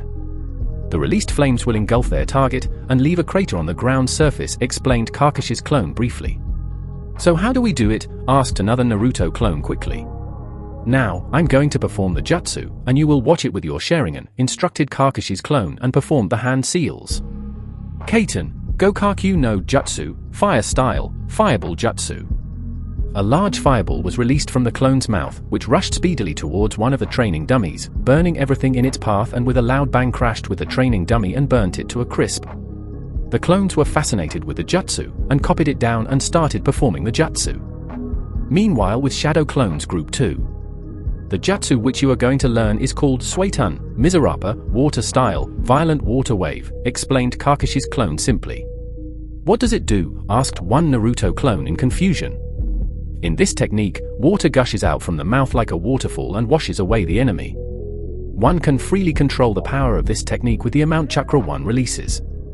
Having many variations, this is a basic water release technique and is a C-rank offensive ninjutsu, explained the Kakashi clone. He then performed the dragon, tiger, and hare hand seals and spitted a small stream of water towards a nearby tree. The small wave crashed violently with the tree and created a small crater on the tree's body. Alright, now you have copied the jutsu, start practicing it, instructed the Kakashi clone. HAI, yelled all Naruto clones in unison and started practicing. Few hours later. It had been a gruesome training day for Naruto. He was now completely exhausted, as he received the memory of his shadow clones and the fatigue too. He had also learned some sensing ability from Kakashi during these hours of meditation. Kakashi was proud of Naruto for learning so fast, and with his stamina, and decided to check the results of the 2 jutsu he learned. Naruto, do you think you can perform the jutsu the clones learned? Questioned Kakashi seriously. Yeah, I can do that, said Naruto, panting heavily. He is exhausted but still is not willing to give up, thought Kakashi proudly. Naruto then performed the hand seals and performed the jutsu he had learned. Suetun, Mizurapa, Water Style, Violent Water Wave. A large wave of water rushed out of Naruto's mouth, and flooded the entire clearing, and crashed against everything nearby violently with a loud bang. He is a skilled water user, he has the potential to surpass Nidami-sama someday, thought an astonished Kakashi after seeing the power of Naruto's jutsu. Indeed, he had the help of the Sharingan and the Shadow Clones, but to master a C-rank jutsu in a few hours at Naruto's age was a big feat. Without waiting for any comment from Kakashi, Naruto performed another set of hand seals, and gathered chakra and executed his next technique. Kaiten, Gokaku no Jutsu, Fire Style, Fireball Jutsu. A small fireball equivalent of the size of a large windmill shuriken was executed from Naruto's mouth. It crashed with a nearby tree, burning it to some extent. Excellent work, Naruto, you have already mastered the Suetun Jutsu, while your Kaiten Jutsu was good but it still needs to be more efficient. But I'm sure with training you will be able to do it, said Kakashi proudly. Thanks, Pant, Nii-san, said Naruto tiredly. Oh. Looks like you are tired, even your stamina has limits, teased Kakashi. Naruto pouted and glared daggers at Kakashi, making him laugh. Tell you what, I'll teach you one last jutsu. It is an E-rank jutsu and requires minimum chakra. If you are able to do it, I'll take you to Ichiraku's today, said Kakashi with a smirk. Yuri on Enai-san, yelled Naruto, all the fatigue gone from his body almost instantly. Anything for ramen, thought Naruto gleefully, imagining the number of bowls he would eat. I should have not said that. Geez, where does he get so much energy from? Whined Kakashi with anime tears dropping from his eyes. I'll get you for this, thought Kakashi with an evil smile.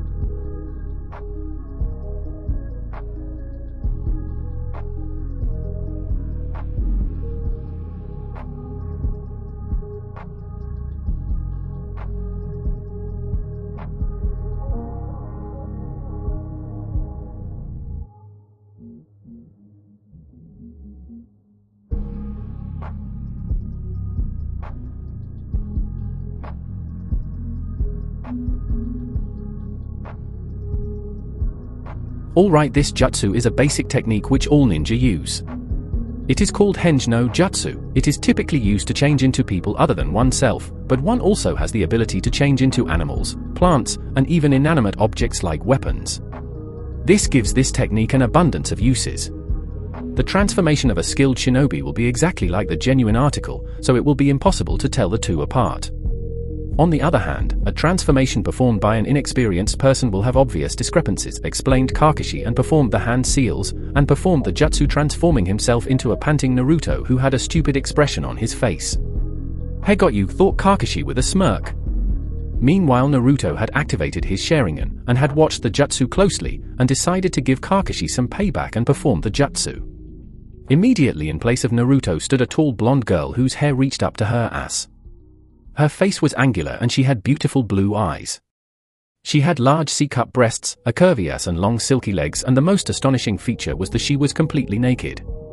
"Oiroku no jutsu, sexy jutsu," said Naruto with a smirk. Kakashi had crashed into a nearby tree with a heavy nosebleed and had a perverted smile on his face before he became unconscious and drifted into his perverted world. "Payback's a bitch, Nii-san," thought Naruto with a smirk, and collapsed from chakra exhaustion, but had a large smile on his face for his success. After a few minutes, Kakashi woke up, and laughed on remembering how he was knocked out. He then went and picked up Naruto, who was sleeping peacefully. "That jutsu was damn impressive, I'll have to learn that from him," thought Kakashi perversely. But still he managed to learn so many jutsu in one day and mastered almost all of them. "Minato-sensei, you would be so proud of him. I wonder what would happen if I teach him genjutsu. He would be a force to be reckoned with in the future. But I wonder what will his academy life be," thought Kakashi with a smile, and started walking towards their house. Only if Kakashi knew that this day had marked the birth of the Sharingan prodigy, who would decide the fate of the world.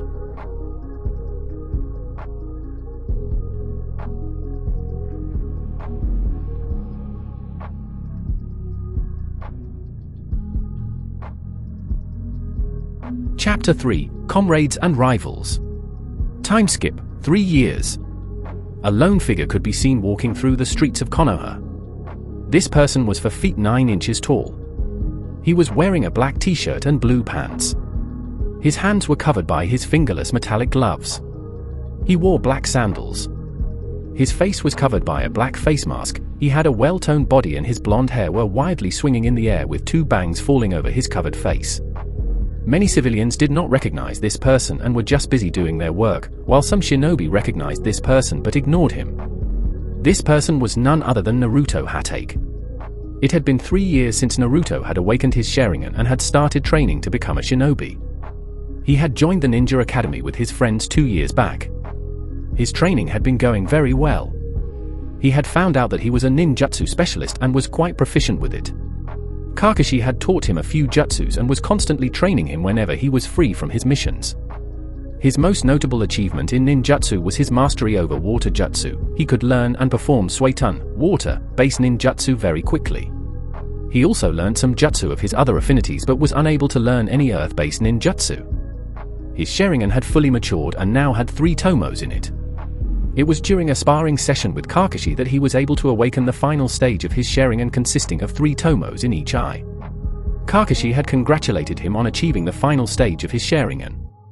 His taijutsu had improved too. Kakashi had made him use weights in his training. They were not too much, but still he kept on increasing them as time passed. He also taught him some moves of the Uchiha's intercepting fist, which focused mainly on speed and the movement of the opponents. Needless to say, this style suited Naruto much better with his Sharingan. Genjutsu was quite a difficult subject for him.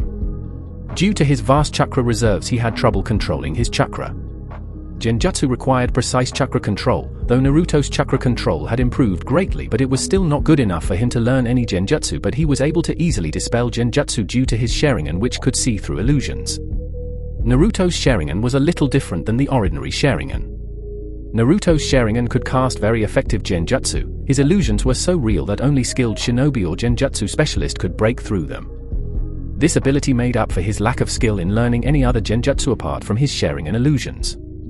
Kakashi had trained him in hypnotizing his opponents using his Sharingan and had even complimented him that he had the skill to surpass Itachi and Shishueyacha in the future with his Sharingan-based illusions. He was happy with his life. However, he had met another person who cared for him despite being a Jinchuriki. Thinking of her brought a smile on Naruto's face. Flashback 1 year ago. Kakashi and Naruto were continuing their regular training in the Forest of Death as usual. Naruto's skills had improved greatly due to his training. His strength, speed, and ability to analyze his opponent and come up with counter-attacks were greatly increasing. "Alright Enai-san, what are you going to teach me today?" asked Naruto excitedly. "Today I'm going to teach you a variation of the shadow clone technique," said Kakashi. "Variation?" asked to confuse Naruto. "Yes, it is called Raitun Koge Bunshin, lightning release, shadow clone. It is a type of shadow clone and can also perform techniques like any other shadow clone, but it is made up of lightning. Let me show you what you can do. First make 2 shadow clones and send them right towards me," instructed Kakashi. Naruto formed 2 clones and sent them charging towards Kakashi. Kakashi immediately formed a clone which rushed towards Naruto's clones.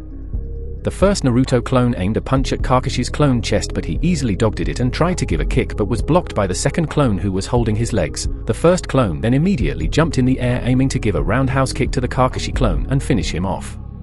But before the kick could connect, the Kakashi clone smirked, and before Naruto's clones could even realize what was happening, they were electrocuted as the Kakashi clone burst into lightning, dispelling itself with Naruto's clones. Naruto winced as he got the memories of his destroyed clones while Kakashi chuckled. "Damn Enai-san, that was painful," muttered Naruto.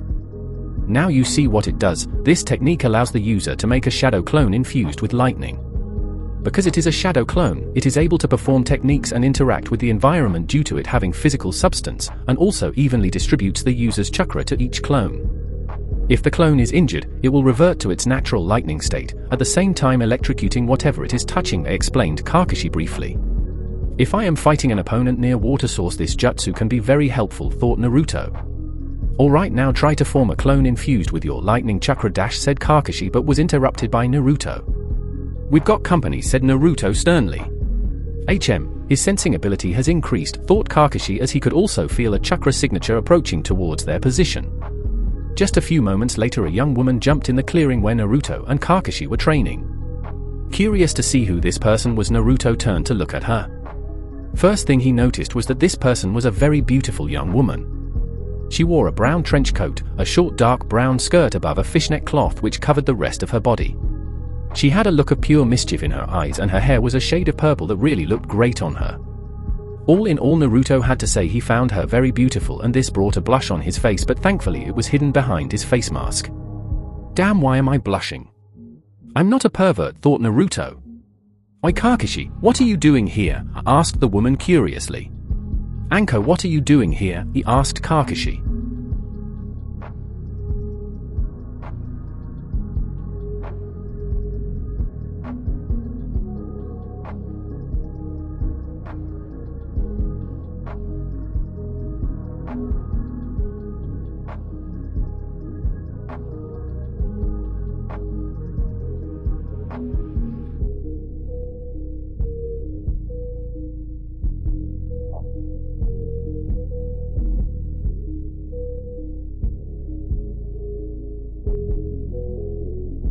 "This is my playground, Kakashi-kun. Now tell me, what are you doing here?" asked Anko in a very sweet voice which sent shivers down both Naruto and Kakashi. "Only Anko can call this a playground," sighed Kakashi. "She's exactly as Kakashi Enai-san said," thought Naruto, remembering how Kakashi used to talk sometimes about the snake mistress of Konoha, Anko Mitarashi, who was widely known for her sadistic tendencies. "Well, I am training my little brother," said Kakashi, and Anko turned and was surprised when she looked at Naruto briefly. "What, this brat? He looks like your clone," said Anko carelessly. Naruto's eyebrows twitched on being called a clone, but kept his calm, knowing losing his temper wouldn't end well for him. "I am Naruto Hatake, pleased to meet you, Anko-san," said Naruto respectfully with a short bow. "Wait, you're Naruto? What the fuck do you mean that you are Kakashi's brother?" asked Anko a little loudly. Anko knew who Naruto was and what burden he carried. She did not hate the boy like many villagers and even sympathized with Naruto, as she too shared a similar past like Naruto, but then the boy just disappeared and now he is Kakashi's brother. One thought was going in her mind. "What the fuck happened?" thought Anko. Kakashi sighed and explained Anko the entire story about how he adopted Naruto but left out part of his lineage, and his Sharingan and his training until now. "Well, I didn't expect you to be of a caring type," teased Anko. "Did you say something?" asked Kakashi with an amused tone in his voice. "Why, you pervert!" yelled Anko. Man, that was funny, said Naruto, who was laughing on seeing the interaction between Kakashi and Anko. What was that, shrimp? I bet you don't even know how to hold a kunai, smirked Anko, trying to agitate Naruto. Well, let's find out, shall we? Challenged Naruto. Meanwhile, Anko grinned while Kakashi wasn't sure if it was a good idea.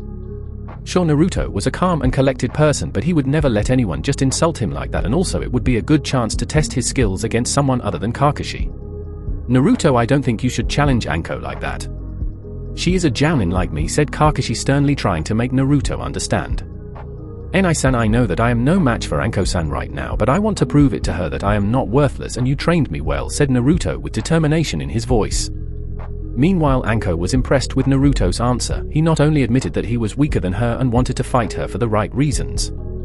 Fine then, don't complain when she breaks your bones, said Kakashi tiredly.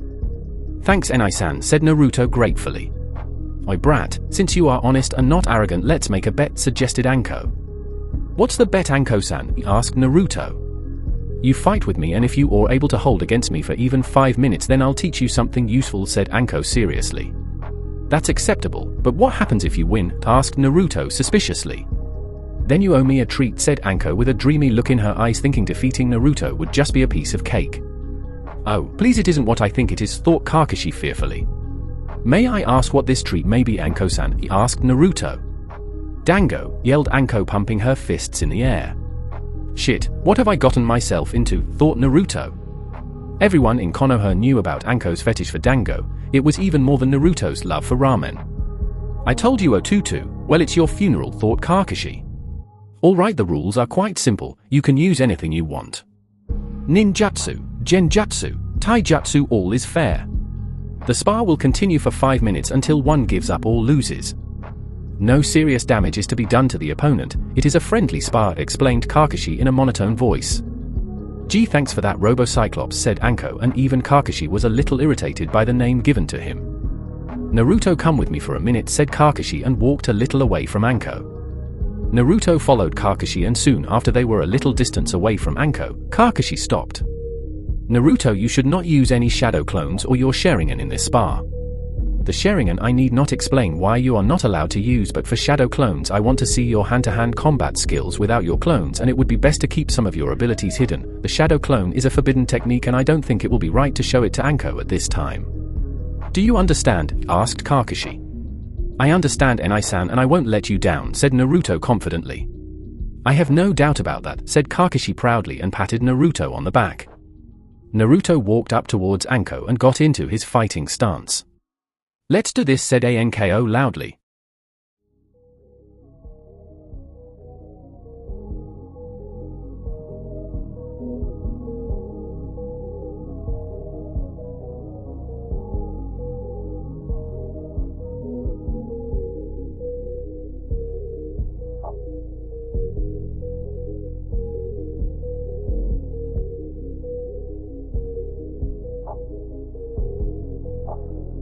She immediately threw a kunai towards Naruto at a very fast speed.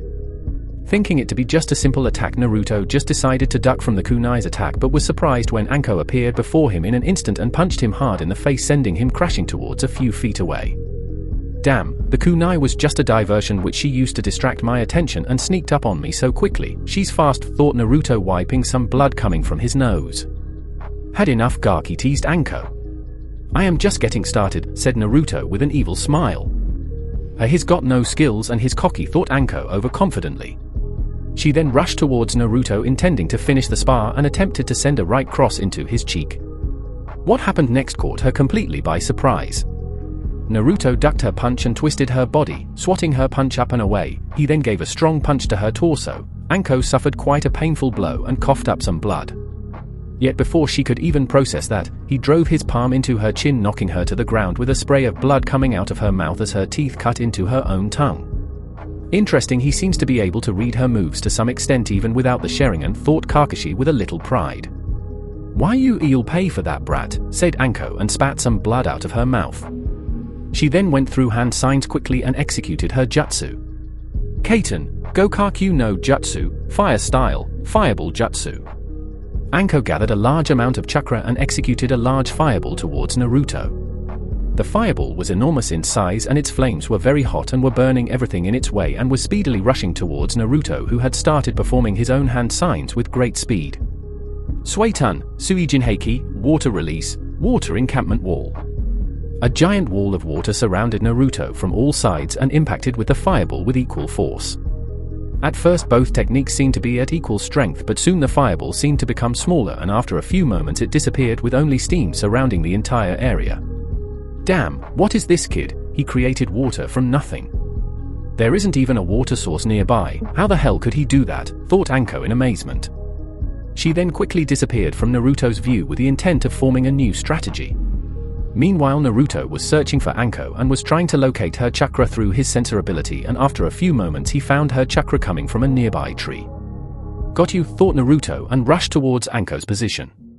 He then immediately attacked Anko and attempted to kick Anko's feet, trying to make her lose balance, but she jumped upwards in the air and attempted to give him a strong kick on his head, but he was able to dodge at the last moment.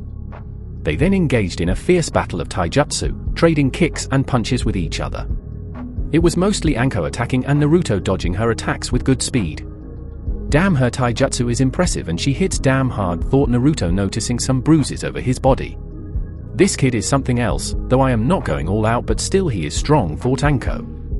Naruto decided that he was no match for Anko in taijutsu, so he decided to go with his strength, which was ninjutsu. He then performed a quick set of hand signs. Futon Daitopper, wind release, great breakthrough jutsu.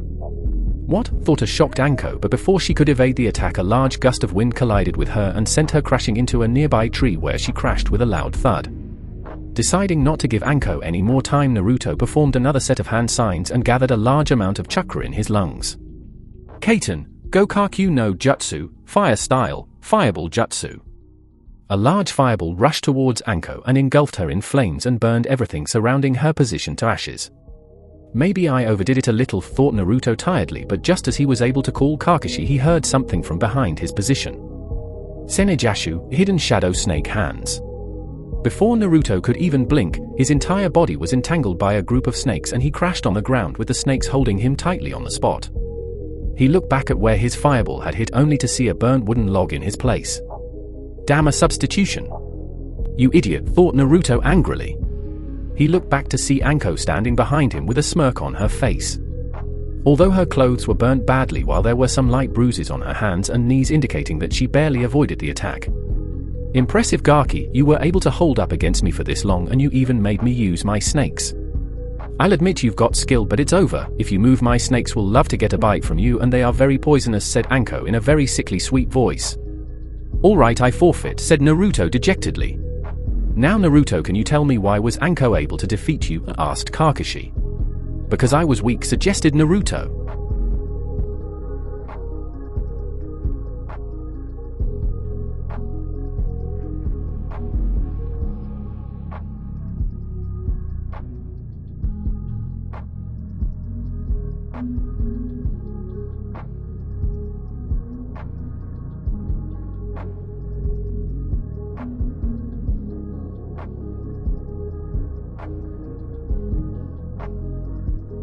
It was quite the opposite. You were indeed strong, but Anko had one thing which you do not have right now, said Kakashi, gaining a puzzled look from Naruto. That's experience, Gaki. I have fought with many shinobi during my career, and as a result I was able to estimate your strategy, your fighting skills, and was able to counter it.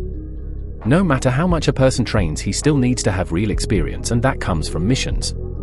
Don't worry, you'll improve, said Anko. But I still lost, said Naruto tiredly, as he still was unable to accept his defeat. Don't be so down, you performed quite impressive for someone your age.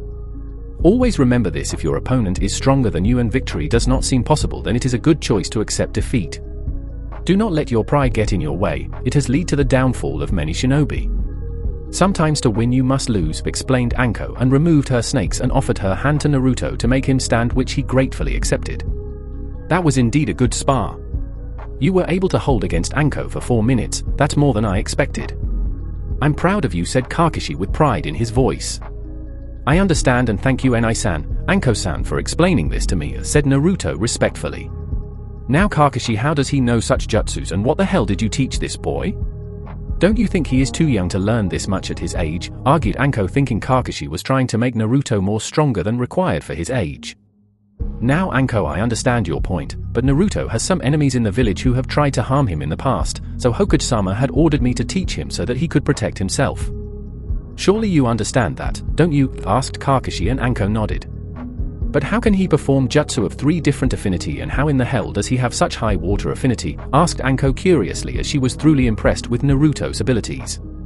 Kakashi then explained Naruto having 4 affinities and the training he has gone through till now. Anko whistled on hearing this. You are indeed interesting, Gaki. Well, as you perform so well and are not arrogant about your ability, I'll teach you a thing or two, said Anko, shocking both Kakashi and Anko.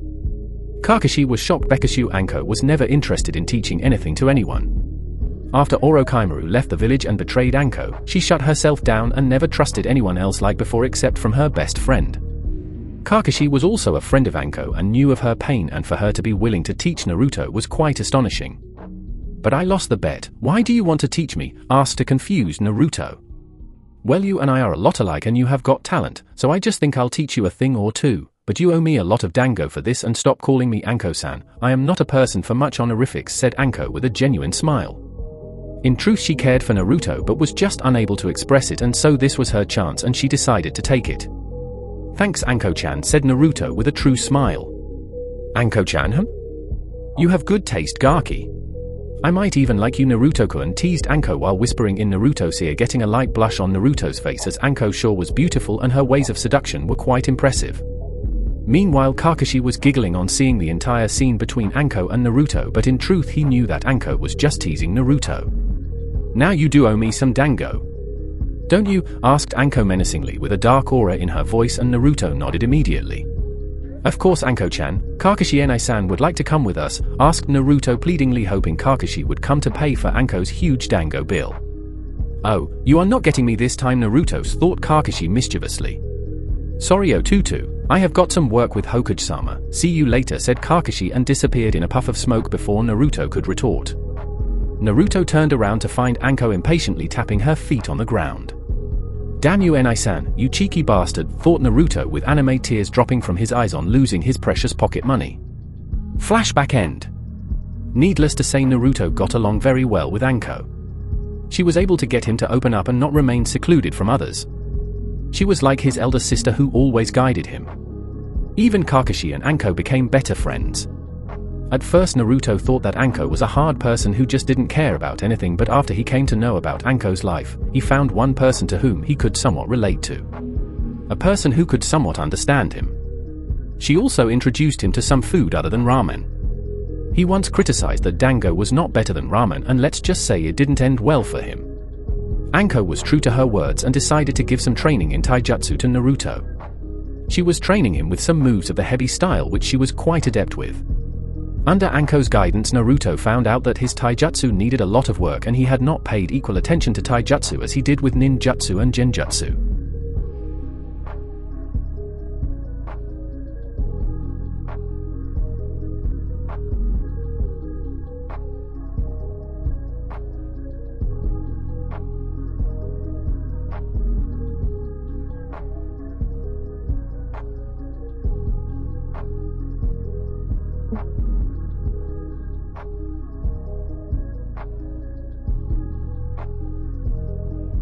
So for the majority of the past year he trained with Anko and was still training with her to improve his taijutsu. Kakashi also occasionally trained him in ninjutsu, but the main focus was on taijutsu. Anko's training regime was brutal to say in the least, and everyday Naruto would end up bruised and battered from wounds from sparring with Anko, but it was a great experience and he was learning something very useful, so he didn't mind much. He still hadn't told Anko about his Sharingan. It was not that he didn't trust her, instead she was a precious person to him, but he still didn't know if telling her the truth would change her views about him. Kakashi had advised him to wait for the right time and then explain it to her. Naruto was so engrossed in his thoughts that he didn't notice that he had arrived at the academy and was already a few minutes late for his class. He went towards his class and knocked on the door. "Come in," said a voice from inside the class. Naruto entered the class and found his teacher Iruka Umino staring at him. Iruka was a man of average height and build. He had black hair which he kept tied in a ponytail. He had dark eyes and a scar that ran across the bridge of his nose. He wore the standard Konoha Chunin vest with a headband on wrapped around his forehead. Iruka was a very kind-hearted man who cared for all of his students. At first he was indifferent towards Naruto, but with passage of time he came to realize that Naruto was not the fox. Instead he was a very kind-hearted boy who loved his friends. After that he opened up to Naruto, and now they were good friends, or siblings if one could say. "Naruto, why are you late by 20 minutes? Asked Iruka sternly. Even though Naruto was special to him, he never showed favoritism to any one student. "Sorry Iruka-sensei, I was training yesterday and got very tired, so I was not able to arrive on time in class." "It won't happen again," said Naruto honestly. Unlike Kakashi, he didn't like making lame excuses for his mistakes and admitted it. Iruka sighed and told him to sit in the class, but not without giving him a warning. Naruto liked the academy as it was where he was able to spend more time with his friends, but he hated the academy's training, which was entirely lame. The things which they were teaching the students to be genin would never help them get strong and survive in the shinobi world. But the worst part of the academy was fangirls. Most of the girls who wanted to be kunoichi were obsessed with boys and believed in fairy tales where they would be saved by their prince, while many boys considered themselves to be god and just wanted to show off. These were not the traits of a shinobi. A shinobi is a person who operates from the shadows and do not seek glory. They have complete control over their emotions and do whatever it takes to fulfill their mission. This was what Kakashi and Anko had taught him, but the academy was completely different. As a result, Naruto did not show off his skills in the academy like some other students. Instead, he opted to be an average student who had less skills. He was indeed the most powerful among his comrades, but he lived a life of deception because in the real world names, titles, and ranks meant nothing. Even the strongest shinobi could be defeated by an opponent much weaker than them. Snapping out of his thoughts, Naruto went up to take his seat beside Kiba and Hinata. Hinata had become his close friend since he entered the academy. She was a very shy girl and lacked confidence, which was very unusual for a Hyuga. After knowing Hinata, he had came to know the pressure which the children of various clans of Konoha had to shoulder. Hinata was not an exception. She was the heiress of the Hyuga clan, who were considered the strongest clan in Konoha. Her father had high expectation from her, but Hinata was unable to fulfill them, so she was considered unworthy by her own clan. They preferred her younger sister better than her. Even her own father did not have faith in her, which according to Naruto was quite pathetic. But after she came in contact with Naruto and his friends, her confidence seemed to be growing slowly and she was starting to believe in herself. She admired Naruto a lot, but she always confused Naruto as she always had a blush on her face whenever she talked with him, and her stuttering was quite annoying during a chat. Now Naruto was not an idiot, but was confused that whether she admired him or was infatuated with him, but decided not to push Hinata for any further talk as he wanted her to tell her what she felt on her own and not by force. Also, Naruto only considered Hinata a good friend and nothing more. "Good morning, Naruto-kun," said Hinata politely. "Good morning, Hinata-chan. Oima, wake up," said Naruto and bonked Kiba on the head, waking him from his sleep. "What the hell, Naruto? Why'd you hit me?" asked Kiba in a sleepy tone.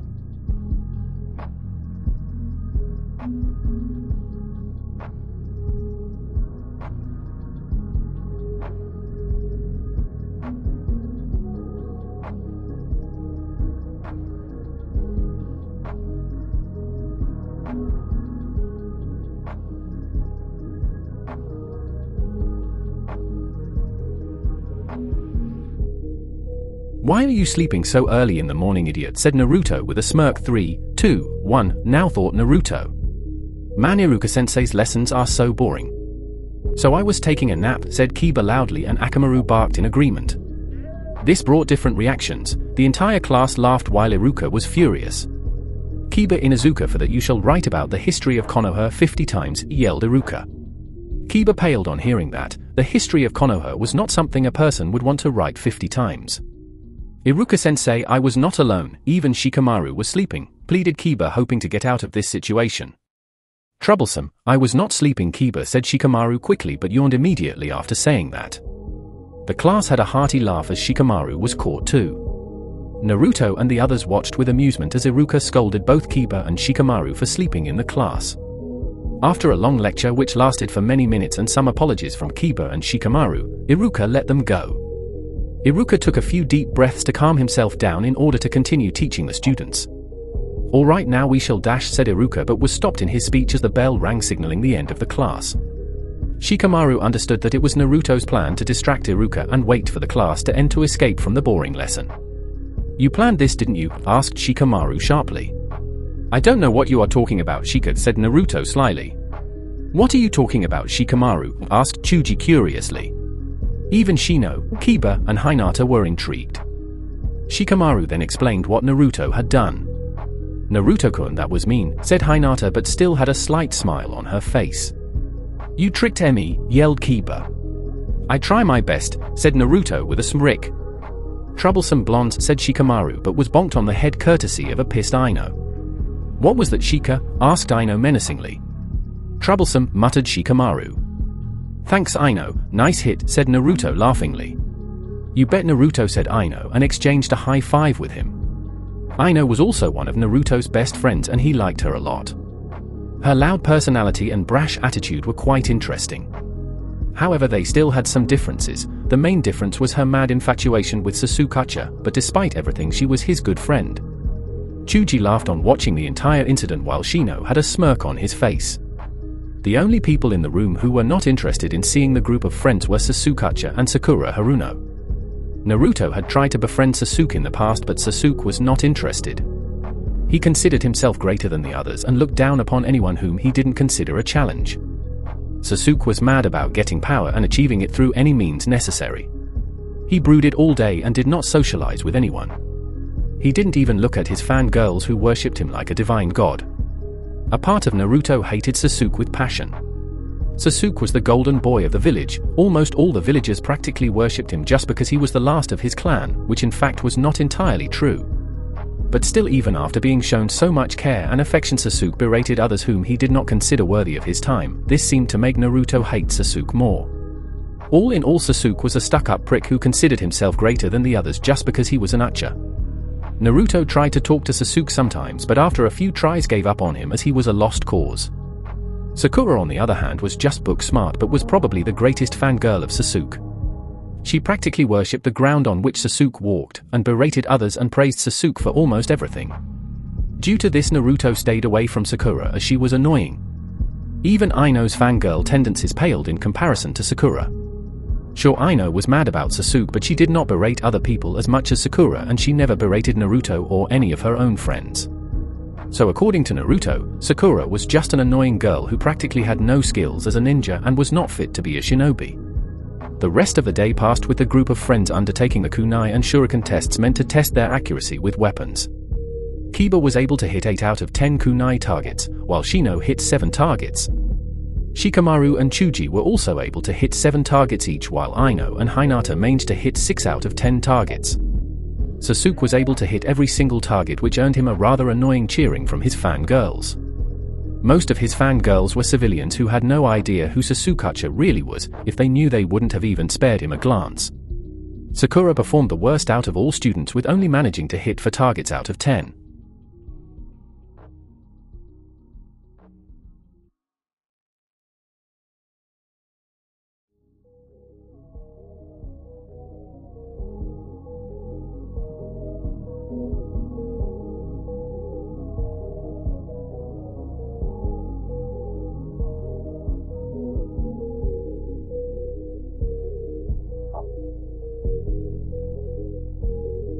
When it was Naruto's turn, he decided to hold back his true skills. In truth, he could hit each and every target, but that would mean showing off his ability, and a shinobi should never show his cards until necessary, and showing off in front of a bunch of academy students was not Naruto's style. So he only hit 8 targets out of the 10 kunai targets. Alright class, now we are going to have a taijutsu spar between students. The spar will continue until one opponent gives up or is knocked out. Any questions? Asked Iruka, but no questions were asked. The first few matches were between a bunch of civilian kids, and as such it was more like street fighting. Kiba and Shino had to face each other. At first they appeared to be even, but slowly within a few minutes of fighting, Shino started to get tired and Kiba slipped into his defense and knocked him out, and which led to him winning the match. Aino sparred with a civilian boy and was able to defeat him easily. The match between Shikamaru and Chuji was quite amusing. Everyone was expecting a good fight between the two best friends, but were disappointed when Shikamaru just gave up, saying it was too troublesome to defeat Chuji, which earned him a beating from Aino and a long lecture from Iruka. Alright, next match is between Hinata Hyuga and Haruno Sakura, announced Iruka. After hearing the announcement, Sakura seemed to be confident while Hinata looked nervous. Hey, this is my chance to prove myself to Sasuke, thought Sakura with a dreamy look in her eyes. Meanwhile, Hinata was not all that confident. Seeing her worried face, Naruto went towards her and put a hand on her shoulder. "You can do this, Hinata-chan, I believe in you," said Naruto with a smile. Hinata's eyes widened on hearing that. The boy she admired believed in him.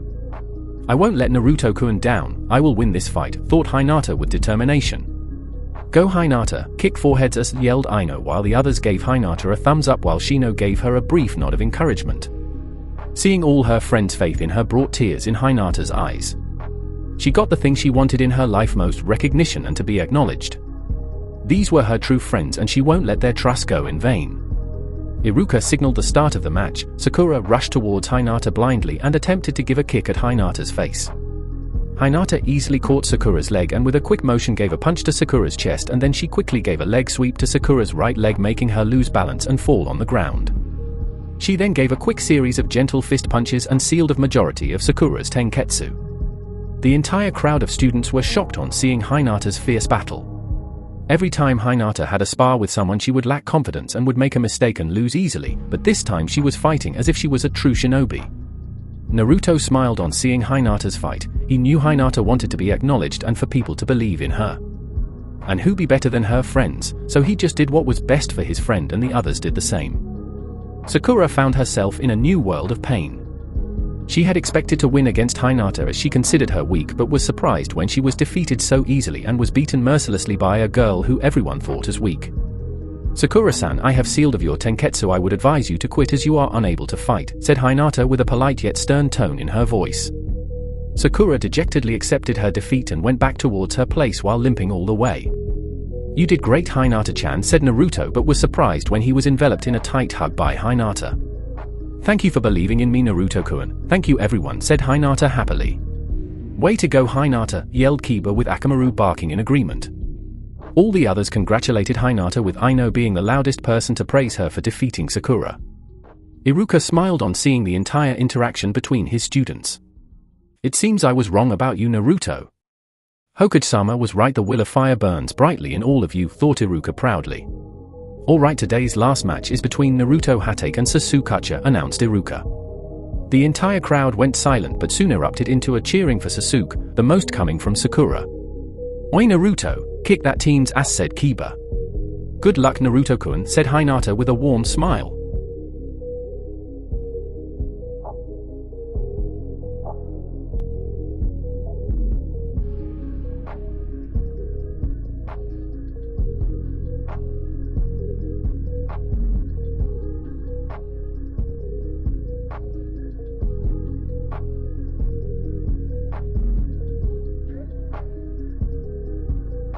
"Troublesome, I know you'll win," said Shikamaru while Chuji and Shino nodded. "Naruto, good luck, but please don't hurt Sasuke-kun," said Aino in a low voice so that no one else could hear. "I understand, Aino-chan, and thank you," said Naruto with a kind smile. Aino blinked in surprise on hearing being called Chan and got a blush on her face. "Well, he's not that bad," thought Aino with a blush. Naruto and Sasuke stood in front of each other waiting for Iruka's signal to start the spar.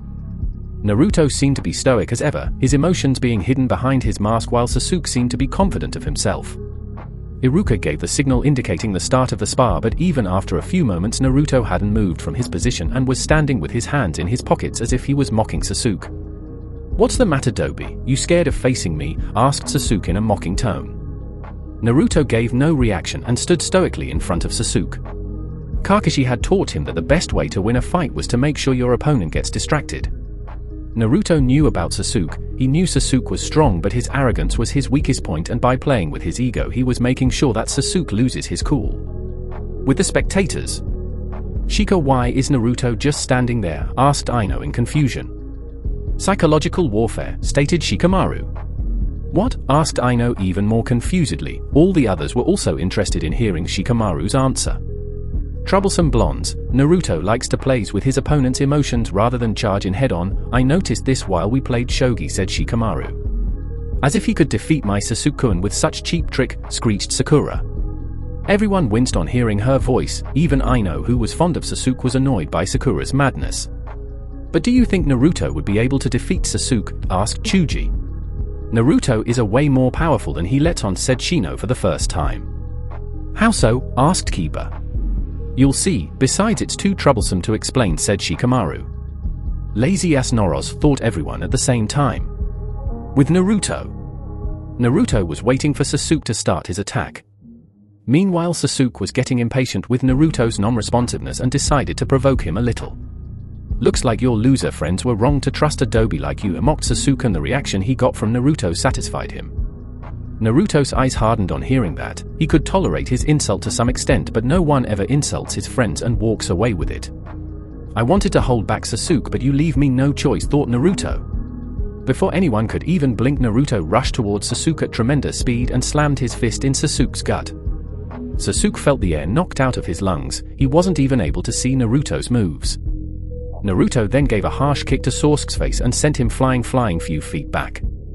All the people watching the fight were stunned to see the best student in the class being beaten like a dog, and it seemed that Naruto wasn't even trying. Naruto Baka, stop trying to cheat and hurt Sasuke-kun, screeched Sakura in Sasuke's favor. Everybody just wondered how stupid could she be.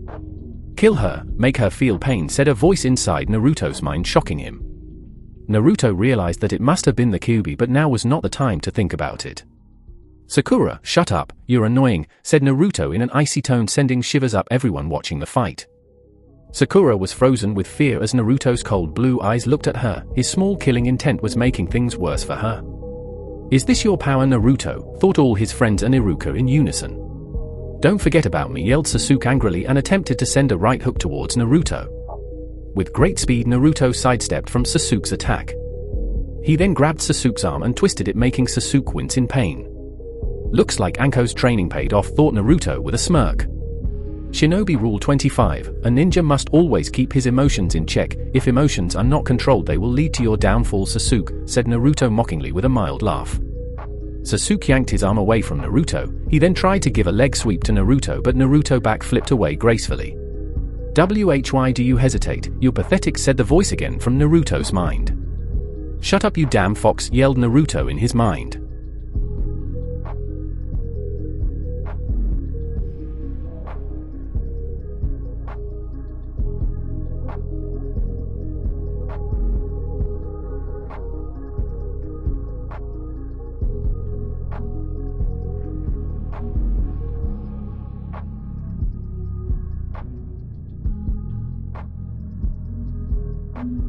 Sasuke and Naruto then engaged with each other in fierce taijutsu battle for the next few minutes.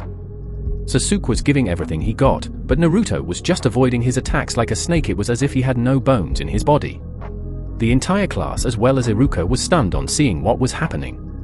The best student in the class, who was considered a prodigy of his generation, was being demolished by Naruto. You're weak, doesn't he make your blood boil? Answer me, yelled the voice again. Naruto was getting frustrated. For the last few minutes he was fighting Sasuke and the fox was annoying him a lot, trying to make him more angry.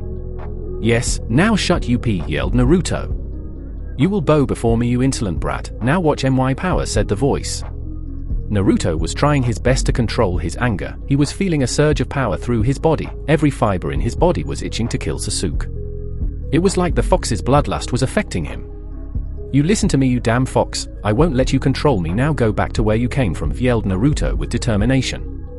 Fool, soon, very soon you will fall, said the voice with malice in its voice. Sasuke jumped in and tried to give a hard kick on Naruto's head, but Naruto brought both his hands up and blocked his attack. He then grabbed Sasuke's leg and swinged him in the air and threw him to the ground like a rag doll. Why am I so weak? Thought Sasuke, noticing the bruised all over his body. Is that all? Asked Naruto angrily. Everyone was startled by this new Naruto. Gone was the kind boy, in his place was an entire new person. You are weak, you overestimate your own ability without having any idea of my own. You consider yourself superior than the others just because you are an Uchiha. You are pathetic, Sasuke, and you do not have strength, nor do you know the meaning of true strength, said Naruto in a demonic voice and kicked Sasuke in his jewels. Every male winced on seeing the kick connect with Sasuke's jewels. Every person was frightened of this new Naruto, who had an evil aura coming from his body. Some kids had already fallen unconscious while the others were barely staying awake. Iruka was also frozen in his spot. He wanted to stop the fight, but Naruto's voice had frozen him to his spot. It was the same fear that he had experienced during the Kyuubi attack that he was facing now. No, Naruto is not the fox, he is different, I have faith in him, thought Iruka with determination. Naruto, please stop, yelled Ino. Aino's voice brought Naruto out of his daze. What was I doing? I was getting influenced by the fox. I will not let it get what it wants, thought Naruto with determination on realizing his mistake. Meanwhile, Sasuke was in intense pain. His entire body was hurting from the various hits which he received from Naruto. It's the same as it was with Itachi. Why am I weak and pathetic, thought Sasuke, thinking of how his brother had demolished his clan and how helpless he was on that night. Let's finish this team, said Naruto. Naruto then rushed towards Sasuke with intense speed. Sasuke saw Naruto approaching and tried to give a kick at Naruto's chest, but Naruto ducked under it. He then gave a swift and powerful kick to Sasuke's chin, launching him in the air. Naruto quickly jumped afterwards and appeared directly beneath Sasuke. Naruto twisted his body around, driving a kick towards Sasuke's side. Sasuke was barely able to block it, but Naruto just used it to increase his momentum as he spun the other way. His punch hit Sasuke brutally in the chest, knocking him back towards the ground. Naruto fell with him, subjecting Sasuke to a brutal series of mid-air kicks. It ended with him burying his foot into Sasuke's stomach. At the same moment, the Uchiha hit the ground with enough force to form a few small cracks. Sasuke coughed up blood, and then became unconscious. It's over, said Naruto on seeing Sasuke's condition. Winner Naruto Hatake said a stunned Iruka and then rushed forward to check on Sasuke. There was absolute silence. No one was able to believe that their prodigy Sasuke Uchiha of the great Uchiha clan had just been beaten mercilessly. There were a mix of reactions among the students. Sasuke's fangirls were livid at Naruto for hurting and defeating Sasuke, but after seeing what Naruto did, decided to keep their mouth shut for their own safety. Even Sakura did not screech at Naruto, instead she was terrified of him. Some of the kids were amazed by Naruto's strength and couldn't help but wonder on how strong Naruto truly was. Amazing, said Hinata in awe. Way to go, Naruto, nice work on kicking that teen's, yelled Kiba, punching his fist in the air, which was followed by a cheerful bark from Akamaru. Troublesome, muttered Shikamaru, but had a small smile on his face. How much were you holding back, Naruto, thought Shikamaru. Naruto felt a little bad on hitting Sasuke so badly, but then he remembered what Sasuke had said and came to the conclusion that Sasuke deserved it. He then saw the reactions of his friends and saw fear, pride, doubts, worry etched on their faces. I need to calm down myself, thought Naruto.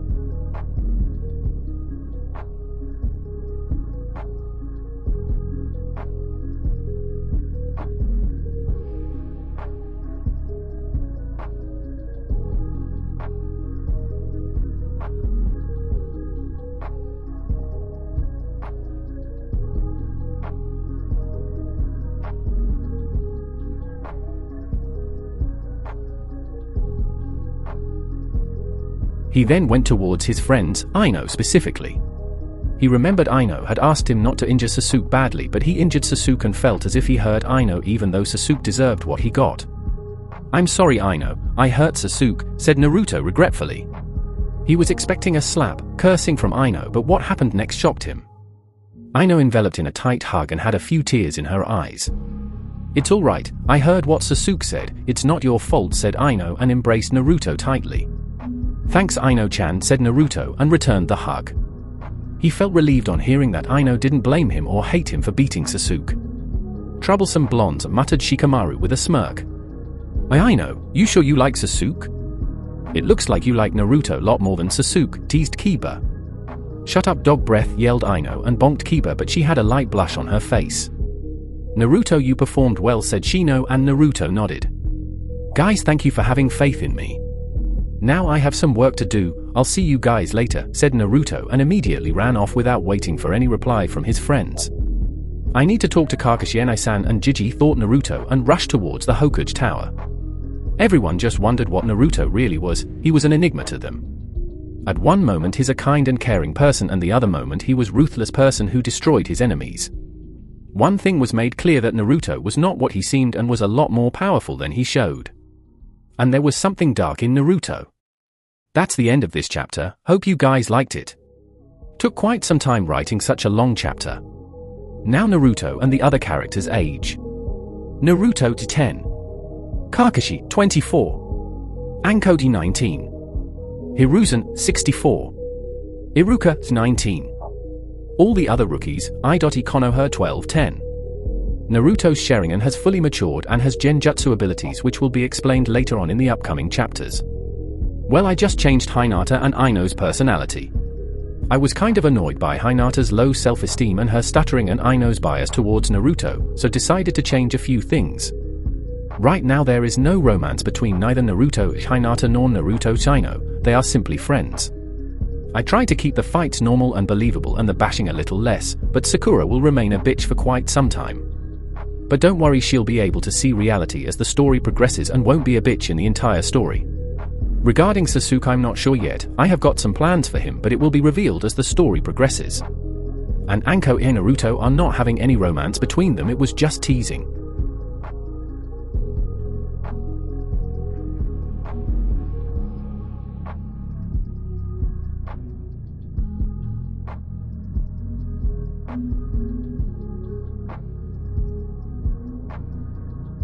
Chapter 4: The Meeting. Hiruzen Sarutobi had been through many things in his life. He was a veteran of 3 shinobi world wars, fought with the Kyuubi, guided his village as Hokage, passed on the will of fire to the future generations, but not in his entire life he had heard of the Kyuubi, the strongest Biju in the world, the beast who almost destroyed Konoha trying to talk with its Jinchuriki. The first Jinchuriki of the Kyuubi, Mito Uzumaki, never mentioned of having any interaction with the 9-tailed fox. Nor did Mito's niece Kushina Uzumaki had any type of contact with the 9-tailed demon fox during her life. But here was Mito's great-grandnephew and Kushina's son telling him that the Kyuubi tried to talk to him and influence him. This boy is going to be the end of me someday, thought Hiruzen tiredly. So let me get this straight, the Kyuubi was telling you to kill Sakura and Sasuke, asked Hiruzen sternly. Yep, that's about it. Besides, that team was a pain in the ass, said Naruto with slight annoyance in his voice. Naruto, you should have better control over your emotions. I taught you better, said Kakashi disappointingly. I'm sorry Enai-san, I don't know how I lost control. But I'll try harder, said Naruto dejectedly. He never liked to disappoint Kakashi and was feeling guilty as he let his brother down. That just means you have to practice more and control your emotions.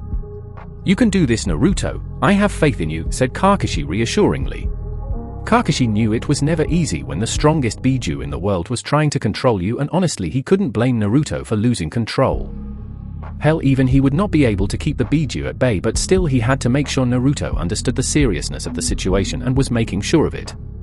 This is indeed troublesome. Naruto, from what you have told me I can assume that the Kyuubi reacts to your anger or your hatred for someone so far. This is a very serious matter, Naruto, and I agree with Kakashi. If you are to remain in control over the Kyuubi and stop his influence, then you need to control your emotions and strengthen your will, explained Hiruzen. How do I do that, Jiji? Asked Naruto confusedly. Naruto too wanted to be in control of himself and not in that of the stupid fox. The thought of being controlled by someone else was not at all acceptable to Naruto. I'll do whatever it takes. I won't let you control me, you stupid fox, thought Naruto with determination. Hiruzen and Kakashi saw the look in Naruto's eyes which showed his determination and were quite pleased and relieved that Naruto was not submitting to the Kyuubi's power. Alright Naruto, in order to control your emotions you must meditate more, said Hiruzen.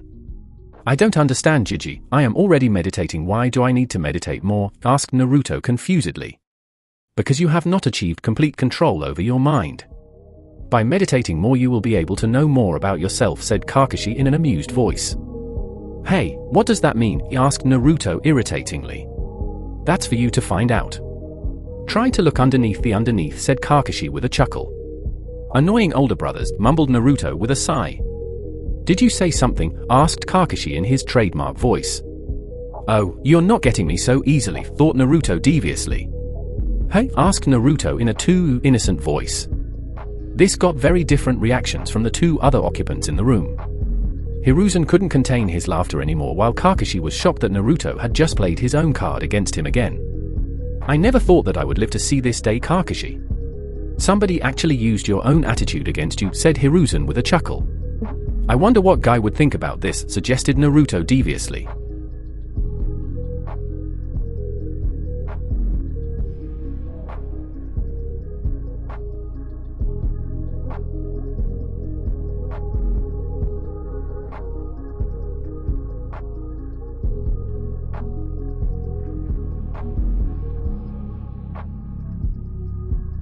No, please don't tell Guy about this, begged Kakashi and fell on his knees with fake anime tears dropping from his eyes. Only on one condition, said Naruto with a smirk. Anything, yelled Kakashi immediately. Is this really Kakashi? Thought Hiruzen with a sweat drop. You have to teach me Kenjutsu and Fuinjutsu. Also you have to give me your new copy of UCHIHA, said Naruto with a smirk. What? Why do you want to learn Kenjutsu and Fuinjutsu? Asked Kakashi and Hiruzen in unison, ignoring Naruto's demand for UCHIHA. As you know, my dream is to join the Anbu, and every Anbu member must learn Kenjutsu, and I want to learn it too because if I start learning now I would be able to master it in a few years or at least be decent enough for Anbu standards. And as for Fuinjutsu, I find it to be interesting, explained Naruto. Well, I can teach you Kenjutsu, besides you have learnt many ninjutsu and your genjutsu illusions are impressive and your taijutsu is good too. But I'm not much skilled in Fuinjutsu. Where did you learn about it? Asked Kakashi. Well, it was mentioned in the academy that the fourth was very skilled with Fuinjutsu. So I went to the library and read about Fuinjutsu and I want to learn it, said Naruto. Naruto, while I agree with Kakashi in teaching you Kenjutsu, you must wait for some time before starting to learn Fuinjutsu as it is a very complex and dangerous art. Its contents are still not discovered to the maximum, even I only have a certain amount of skill in it. The only person who is capable of teaching you Fuinjutsu is not in Konoha right now, explained Hiruzen. You mean Jiraiya, the legendary Sannin, said Naruto. You know Jiraiya is a Fuinjutsu master, asked Hiruzen with slight shock. Come on Jiji, I learned something from the boring academy lectures. You should remember it better than me as you designed that stupid academy syllabus. You are getting too old for this job, even Konohamaru would remember this, deadpanned Naruto. Hiruzen's eyebrows twitched a bit on hearing the remark but did not comment, while Kakashi snickered a bit but remained silent after seeing Hiruzen narrow his eyes at him. Alright, now go and meditate or do whatever you want, said Hiruzen irritatingly. CYA Gramps. Enai-san, I asked for a book, didn't I? Said Naruto deviously. Eno, please, not my UCHIHA, I haven't even read it yet, whined Kakashi. I just remember I had seen a weirdo in a green suit a few days ago. I think I'll visit him, suggested Naruto with a smirk. Fine, but this is not over, said Kakashi angrily and handed Naruto the book. I never said it was, said Naruto with a smirk. Personally, I have no interest in your book, Enai-san, but it is quite amusing to harass you, thought Naruto deviously. I like you, brat. You are a true kitsune, said the KUB with an evil chuckle.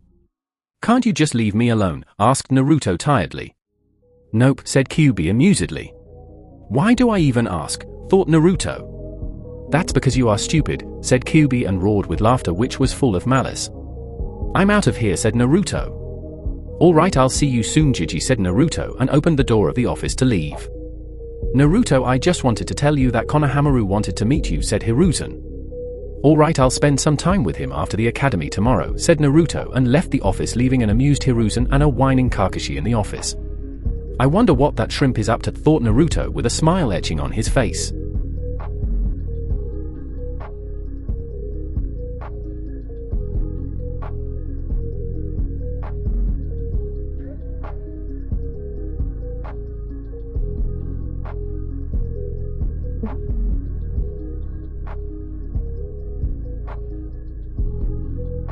Flashback, a few months ago. It was a nice evening in Konoha. The sun was about to set. The streets were starting to light up, more and more people could be seen in the streets. The shinobi were patrolling the village while the civilians were doing their regular activities. All in all, it was a very peaceful regular day in the village hidden in the leaves. Naruto was returning to his home after completing his training in the Forest of Death. It was his routine of completing his training after the academy. He trained every day in Nin, Gen, and Taijutsu and was pretty much tired by the end of the day. This day was not an exception. Walking through the streets, he noticed some hateful glares directed towards him. I wonder when they will realize that I'm not that damn fox, thought Naruto with frustration. He was so engrossed in his thoughts that he did not notice a small blur approaching towards him. When Naruto realized there was someone heading towards him, it was too late as the person collided with him and they both fell on the ground with the person on top of Naruto. When Naruto got a look at the person, he noticed it was a 5 to 6-year-old boy. He wore a yellow t-shirt and brown shorts. He had spiky brown hair and black eyes, and the boy was looking at Naruto angrily. Hey, watch where you're going, yelled the kid. Duh, says the person who crashed with me, thought Naruto sarcastically. Kid, you alright? Asked Naruto formally. Even if the kid was an idiot, he had to make sure he was alright. Do you know who I am? Said the kid proudly. Should I care? Sighed Naruto. What? Asked the kid in shock. Why should I care who you are? Asked Naruto irritatingly. I'm Konohamaru Sarutabi, honorable grandson of the 3rd Hokage and future Godame Hokage of Konoha, announced Konohamaru proudly, thinking Naruto would just bow before him like the others. So? Asked a bemused Naruto, who was finding the entire situation quite funny. What? But I'm the grandson, stuttered Konohamaru, but was stopped as Naruto got up and picked him up and stared at him. I don't care if you are the grandson of the Hokage. Every person is known through their actions and beliefs and not by their ancestry, remember that. Also, the future Hokage wouldn't be so stupid to run into another person now, would he? Konohamaru asked Naruto sternly, but on the inside he was laughing his ass off on seeing the shocked expression on Konohamaru's face. Konohamaru could only nod dumbly as the older boy was not at all affected by his lineage and reprimanded him. As someone had said, to each his own, said Naruto, and started walking away after giving a kind smile to Konohamaru. Konohamaru was quite amazed by Naruto. He saw him as Konohamaru and addressed him as such and not as the honorable grandson of the 3rd Hokage like the rest of the village, and even though Naruto scolded him, he was happy that someone recognized him. Enai-chan, what is your name? Shouted Konohamaru. Naruto Hatake, replied Naruto, and disappeared in the crowd. The villagers were quite horrified by thinking that the demon brat was trying to influence the Hokage's grandson, but did not do anything, fearing the wrath of the Hokage, but their opinion neither mattered to Naruto nor Konohamaru. Flashback end. Konohamaru had become quite close to Naruto after that meeting and used to visit him frequently. He was like the annoying little brother that everyone would like to dote on. He constantly pestered Naruto about various things, mostly about being a shinobi and his training. Naruto also enjoyed Konohamaru's company, and with time he grew attached to Konohamaru and now loved him like his own little brother. They used to spend a lot of time together, if one could say they were like siblings. Konohamaru's loud personality and Naruto's calm attitude was quite an interesting combination, to say the least. Naruto chuckled a little on thinking about the time spent with Konohamaru. People like Anko, Kakashi, Hiruzen, his friends, and Konohamaru brought happiness in his life and were his strength. Naruto noticed that he had arrived at his destination, Training Ground 28. It was one of the most secluded training grounds of Konoha. Not many shinobi came to this place. It was more like a farm than a training ground. Lush green trees surrounded the area with a stream running nearby. There were a few training dummy posts, but nothing much significant. It was the perfect place for meditation or for people who wanted to avoid attention. Well, few bowls of ramen and a good meditation. Sounds like fun, thought Naruto happily. But then Naruto noticed that something was wrong in the training area. The entire training ground was a mess. Kunai were spread everywhere, indicating that either someone was attacked or a practice was done there. The training dummies looked as if they had been beaten to pulp. Whoa, someone sure was angry, thought Naruto. He then noticed a person lying on the ground a few meters away. Wanting to find out who this person was, Naruto went towards the person. The first thing which Naruto noticed that the person was a woman. She had wore a Chunin flak jacket and black shinobi pants. She had a red sleeveless outfit underneath her jacket. She was very beautiful. Her black hair fell from her head in an almost messy fashion, but, for all its messiness, it seemed orderly, almost as if she willed it to follow her demands. Below her hair he followed that lower to her posterior. Now, Naruto was not perverted, like many people assumed, because of his sexy jutsu. As such, he was surprised when a bit of blood leaked from his nose when he looked at the woman's sexy ass. His eyes continued their downward journey to see some of the most sexy legs he had ever laid witness to. He could see that this woman's legs were shaped with muscles, nothing too drastic but enough to prove that she worked out enough to keep her body fit. Her feet covered in sandals just like his own. She wears makeup consisting of red lipstick and purple eyeshadow. All in all, she looked like an angel. But there were also many things that were wrong. First of all, there was blood coming out of her fists. Her outfit was completely messed up with some cuts on various places. Her face had a tired expression, and the dark circles around her eyes indicated that either she must have been deprived of sleep or was crying. Naruto assumed that it was the latter, as her make was quite messed up, suggesting she must have been crying.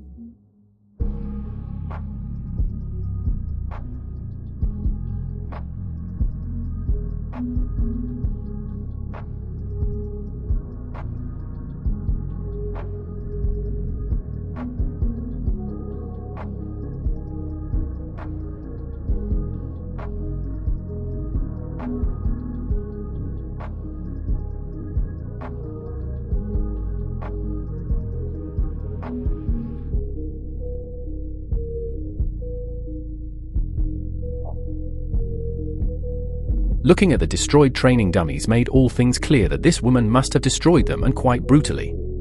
He then decided to help the woman. Well, I can't just leave her like this. Man, I wish I knew some medical ninjutsu, thought Naruto. He then stopped the bleeding from her knuckles with some bandages. He could not do anything about the bruises as he was not a medic, but still he checked her and found her vital signs to be stable. He then picked the woman and placed her in shade of a tree and went to bring some water for her from the nearby stream.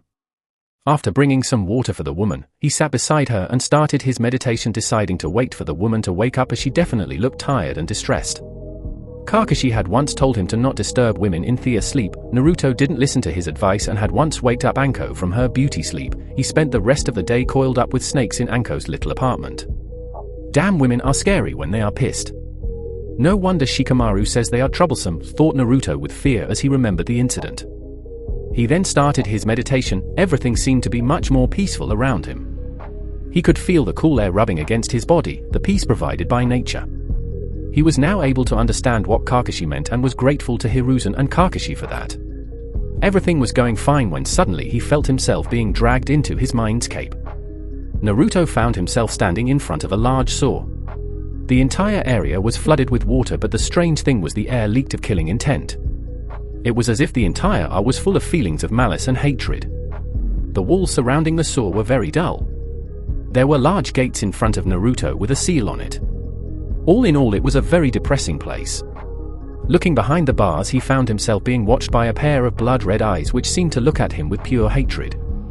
He saw that these eyes belonged to a giant fox which was a few hundred feet tall and had 9 tails swinging wildly in the air. Recognizing who this person was, Naruto could just sigh. Why can't he just leave me alone for some time, thought Naruto with frustration. The Kyuubi was sometimes as annoying as Sakura.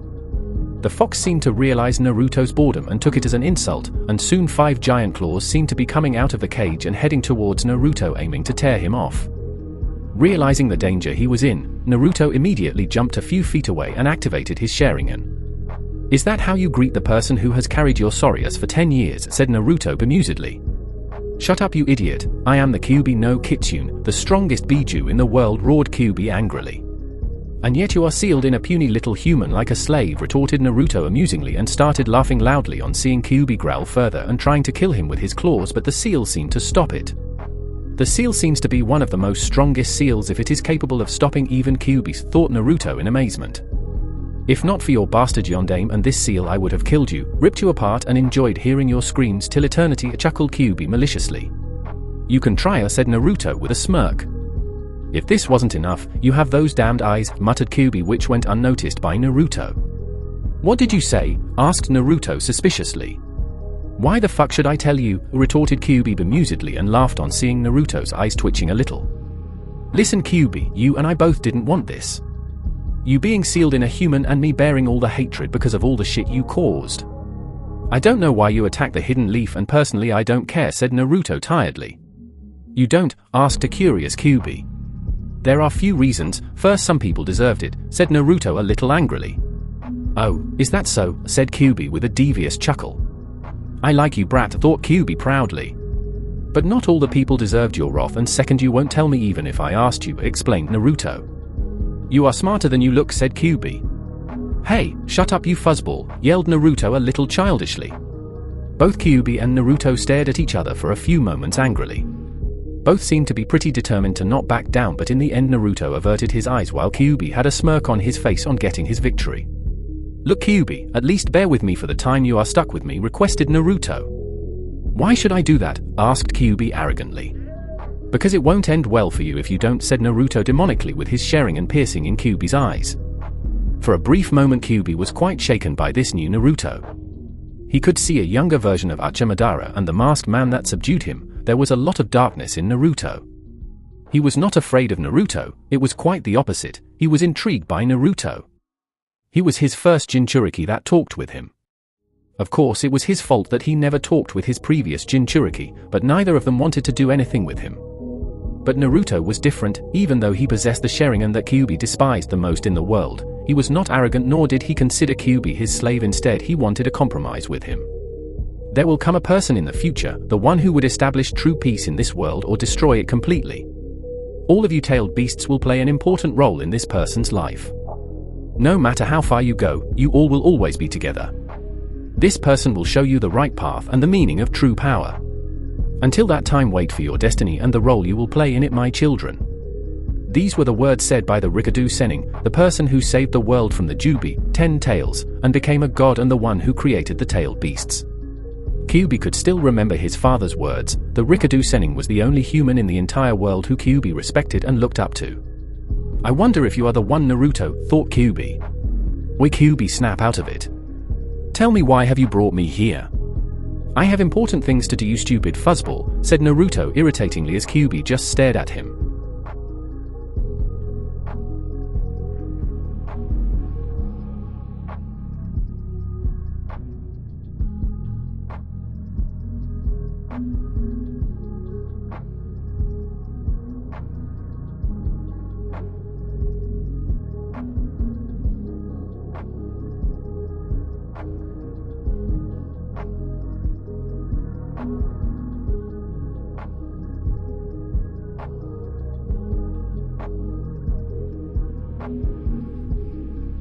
Yeah, right, like peeking on hot older women, scoffed Kyuubi. Hey, I wasn't peeking, nor is she old, retorted Naruto angrily, but had a slight blush on his face, but fortunately it was hidden behind his face mask.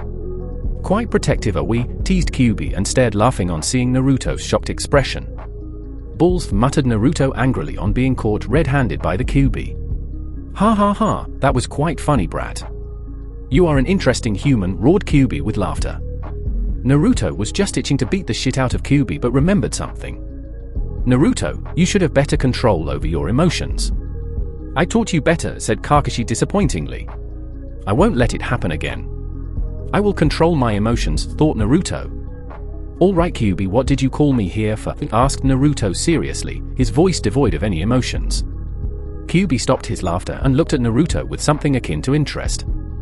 I wanted you know that I want you to learn everything from the Cyclops, stupid brother of yours, said Kyuubi and leaked some of his chakra to let Naruto know he was commanding him, but was quite shocked when what happened next. Naruto's Sharingan started spinning wildly and instantly all the Kyuubi's chakra was suppressed immediately, leaving not even a single trace behind. That's just awesome, thought Naruto in awe on seeing Kyuubi's chakra being suppressed with his Sharingan. What is this boy? He can even suppress my chakra like Madara and that masked bastard. Damn, thought Kyuubi a little angrily. Call my Enai-san stupid again, I'll make you suffer in ways not even you could imagine, threatened Naruto with venom in his voice. Is that a threat? Asked the Kyuubi bemusedly. That's a promise, replied Naruto with hatred in his voice that even startled the Kyuubi. I'm sure he is bipolar or something, thought Kyuubi confusedly. Alright, keep your mouth shut, I want you to learn as much as you can from the people around you and grow stronger, ordered Kyuubi. What does it matter to you? Asked Naruto confusedly. It matters everything. Your damn Yondain created this seal in such a way that binded me to you. A threat to your pathetic existence is a threat to my own, because if you die it would take years before I can be born again, or I may even die. I don't want to waste my life if you die, explained Kyuubi. Wait, so you are immortal? Asked Naruto with fascination. Yep, I'm awesome, replied the Kyuubi with a smirk. I beg to differ, replied Naruto with his own smirk. Get out of here, your vixen is getting up, you annoying little punk, said the Kyuubi irritatingly. Hey, she isn't my vixen or any other shit like that, you fuzzball, said Naruto angrily. Is that so? Then why were you watching her as with lust in your eyes? Asked Kyuubi with a smirk. HN, replied Naruto and disappeared from the saw. I wonder if all the archers speak the same line. It would be interesting to stay with you, Naruto, thought the Kyuubi interestingly. Naruto slowly opened his eyes and saw nothing had changed in his surroundings during his talk with the Kyuubi. The Kunoichi was still slowly opening her eyes. Seeing this, Naruto went towards her. You alright? Asked Naruto in a concerned voice. The Kunoichi rubbed her eyes a few times before staring briefly at Naruto. Naruto was mesmerized by the women's eyes. They were very distinct ruby red colored eyes with two black rings wiving them. Her eyes are so beautiful, I wonder if it is a dojutsu, thought Naruto with a light blush. Stop staring at her, you idiot, yelled Kyuubi. What's wrong, you fuzzball? I'm just looking at her eyes, stated Naruto simply. If you don't want to be kicked in the balls, stop staring, said the Kyuubi loudly, making Naruto cringe a bit. But deciding to follow Kyuubi's advice this once, Naruto averted his eyes from the women. Who are you? The woman asked sternly. Naruto Hatake, stated Naruto with a warm smile. What are you doing here? This place is reserved for shinobi and I can see that you are not one, so tell me the truth now, stated the woman dangerously. Gee, is this the thanks I get for helping her, thought Naruto sarcastically. Yes, you are right, I am not a shinobi but an academy student, but I do have permission to come to this training ground, said Naruto. On whose authority? asked the woman. Lord Hokage himself. If you don't believe me, ask him yourself. Now can you please stop your interrogation, said Naruto irritatingly. Gomen, it's just that no one other than shinobi are allowed here, but I'll try to trust you and ask Lord Hokage about this, said the woman softly. Thank you, miss, asked Naruto. Kurenai Yuhi, said the woman. Here Kurenai-san, I've stopped the bleeding from your knuckles as best as I could, but I can't do anything about the bruises as I'm not a medic. Gomen, said Naruto sincerely and offered her water, which she drank after giving Naruto a calculating gaze that it wouldn't end well for him if something was wrong, but nothing happened. Arigato Naruto-san, but I have a few questions for you, said Kurenai. You can call me Naruto. Well, I have some questions for you too, but please ask your questions first, said Naruto simply, and Kurenai gave him a grateful nod.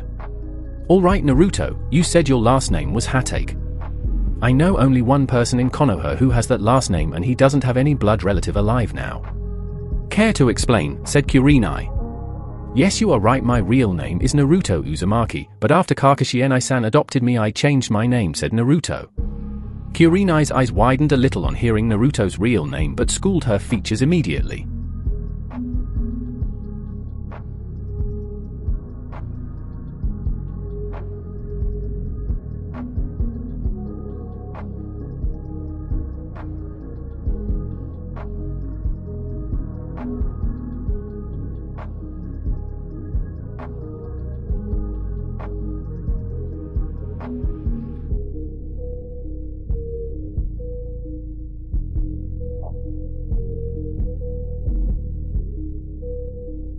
Do you hate me for what's sealed in me? Asked Naruto sadly after noticing Kurenai's shock. Kurenai was shocked to learn that Naruto was aware of what was sealed in him, and even more shocked when he was able to read her emotions. No Naruto, I do not hate you, said Kurenai with a smile. Why? Asked Naruto suspiciously. I know the difference between a jailer and a prisoner, and I have faith in the Yondane's ability, and seeing that you helped me proves I was right. You are not what people think, said Kurenai, giving Naruto a warm smile. Naruto was happy to hear that there was at least another person in the village who saw him as Naruto and not the fox. Arigato Kurenai-san, said Naruto warmly.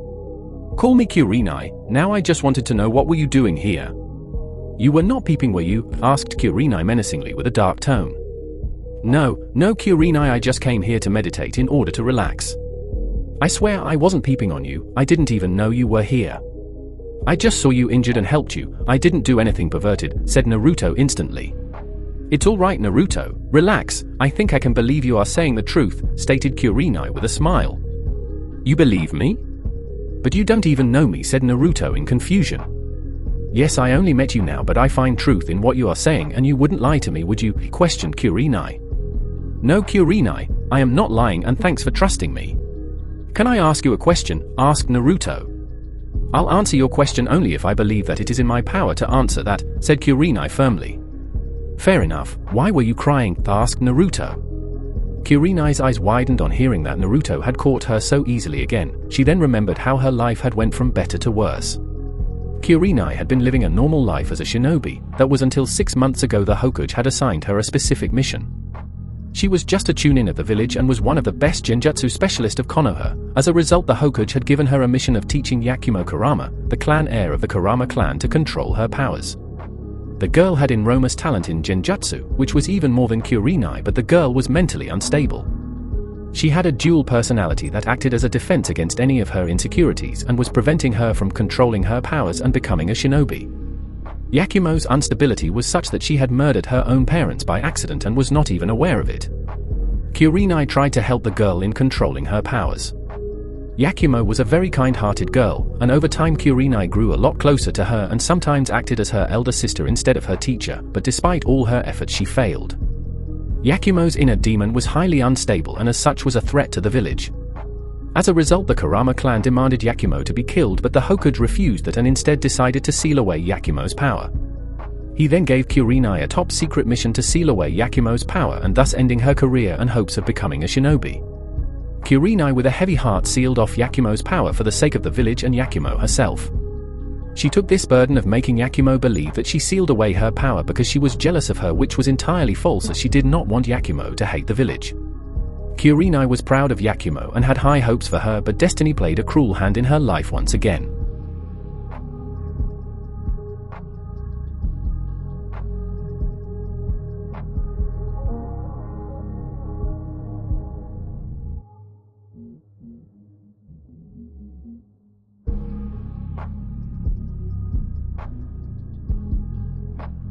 Her mother had died when she was a child, so she never received the love of a mother, and her father died defending the village during the Kyuubi attack. She had lost the people beloved to her and had become a very stoic person who was devoted to her village.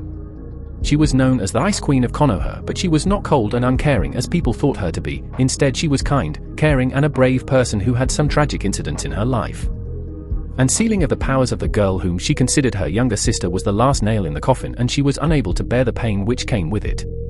Seeing Kurenai's painful look, Naruto decided to do something to ease her pain. "I'm sorry, Kurenai, I didn't want to hurt you, but sometimes sharing your pain with others helps.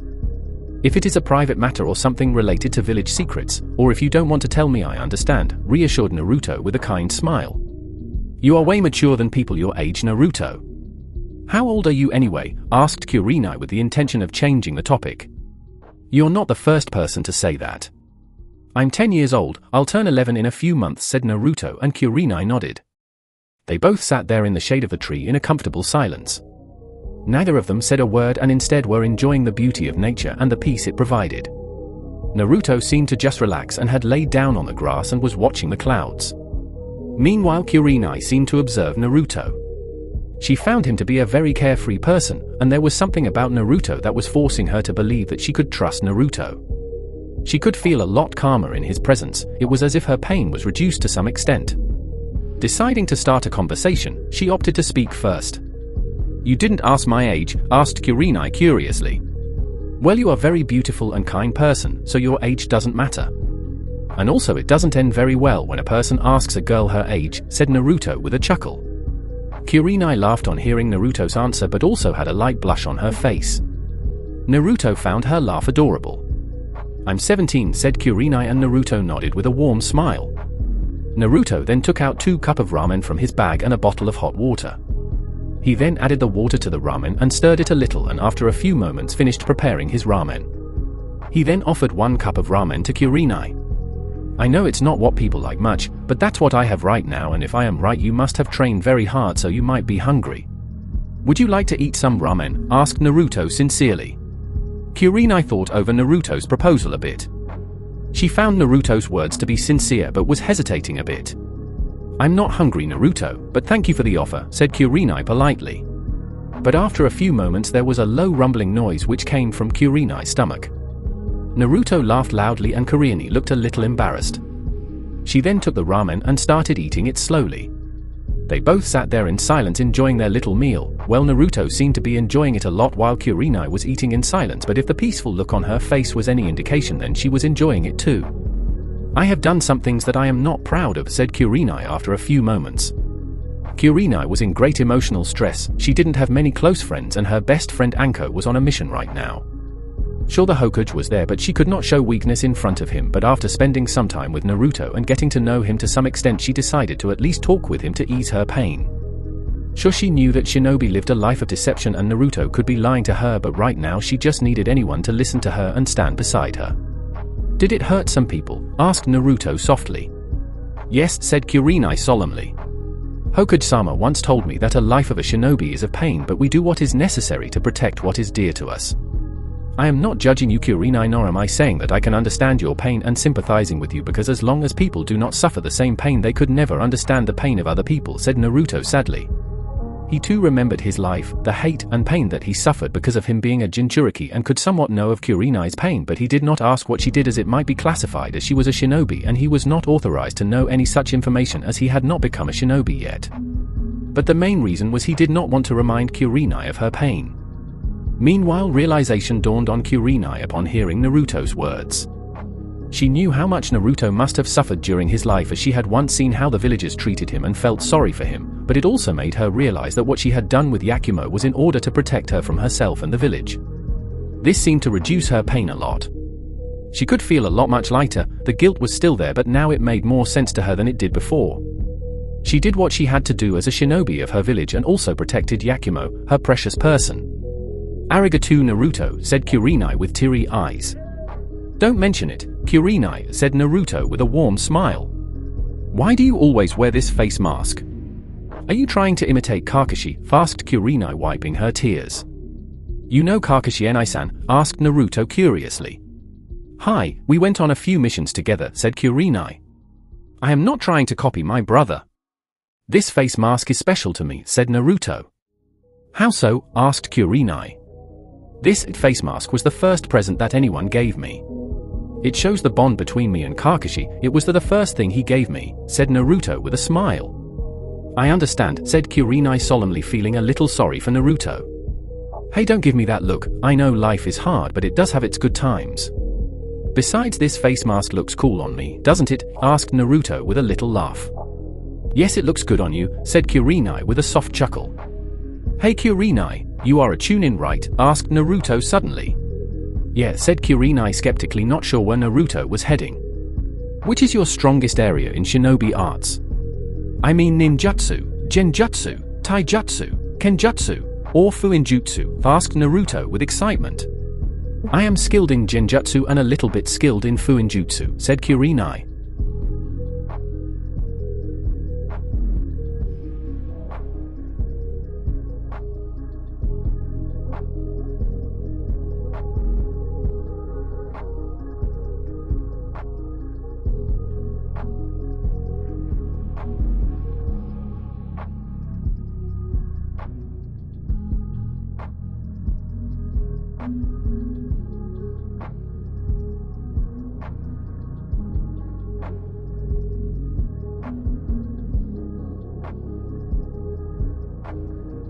"Really? Genjutsu and fuinjutsu?" asked Naruto. "Why do you have any problem with genjutsu or fuinjutsu?" asked Kurenai, feeling a little insulted.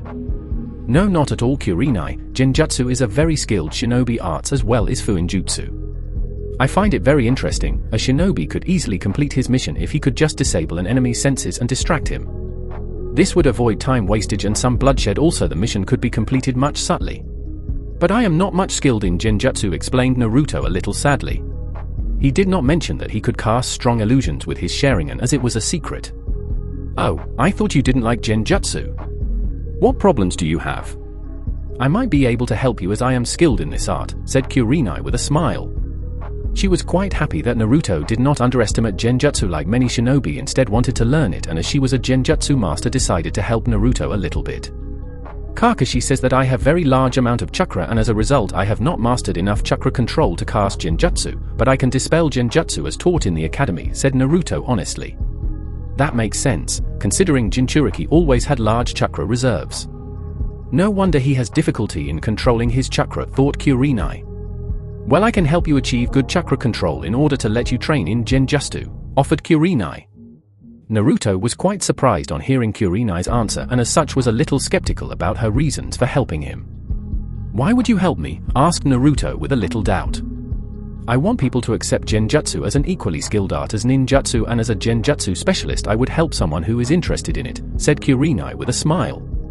"Plus I would be able to do things differently this time and pass on some teachings," thought Kurenai hopefully. "Well, you've got a volunteer for your dream," said Naruto with a smile. "Thanks Naruto," said Kurenai warmly. "Well, it's getting late, we should leave now," said Kurenai. Kurenai, would you like me to walk you home?" asked Naruto a little shyly. Kurenai just gave a curious look to Naruto. "I don't mean it in a wrong way. Hokuji-sama taught me that it is a gentleman's duty to walk a lady home. I don't mean any offense, but if you don't want it I can understand," said Naruto sincerely. "It's all right, besides I would like your company," said Kurenai with a smile. "Arigato," said Naruto. "You seem to be a lot closer to Hokuji-sama," asked Kurenai. "Yeah, he is like a grandfather to me. He took care of me and protected me whenever I was in danger," said Naruto. "I'm sorry Naruto," said Kurenai a little sadly. It's alright Kurenai, besides I have Kakashi and my friends now, said Naruto happily, and Kurenai nodded. They walked towards Kurenai's apartment, chatting all the way about different things and enjoying each other's company. Kurenai was feeling a lot better than before, while Naruto was happy in Kurenai's company. After some time they reached Kurenai's apartment. Well, good night Kurenai, I'll see you tomorrow, said Naruto. Meet me at Training Ground 28 in the evening tomorrow at 4 p.m. I'll give you some pointers there, and Naruto, thank you, said Kurenai with a grateful smile. Anytime Kurenai, it was nice meeting you, said Naruto with a warm smile. He then turned around and was just about to leave when someone put a hand on his shoulder. He turned around and saw Kurenai looking at him. Would you like to be friends? Asked Kurenai softly. Would you seriously like to be friends with me? I mean, I am not much liked in the village, and also I am a bit younger than you, said Naruto, but was stopped when Kurenai gave a light flick to his forehead. Oh, what was that for Kurenai? Asked Naruto, slightly rubbing his forehead. Kurenai chuckled on seeing Naruto pout a little. Friends are not made on the basis of age, and I don't care whether some people like you or not. You are a good person, Naruto, and so I would like to be friends with you, explained Kurenai. Then friends it is, said Naruto with a wide grin. I'll see you tomorrow, Naruto, said Kurenai. CYA Kurenai, and you have very beautiful eyes, said Naruto, and disappeared in the street quickly. If Naruto would have looked back, he could have noticed a deep blush and a wide smile on Kurenai's face. He had just helped Kurenai get out of her emotional stress and had made her happy. I look forward to our friendship, Naruto, thought Kurenai with a wide smile.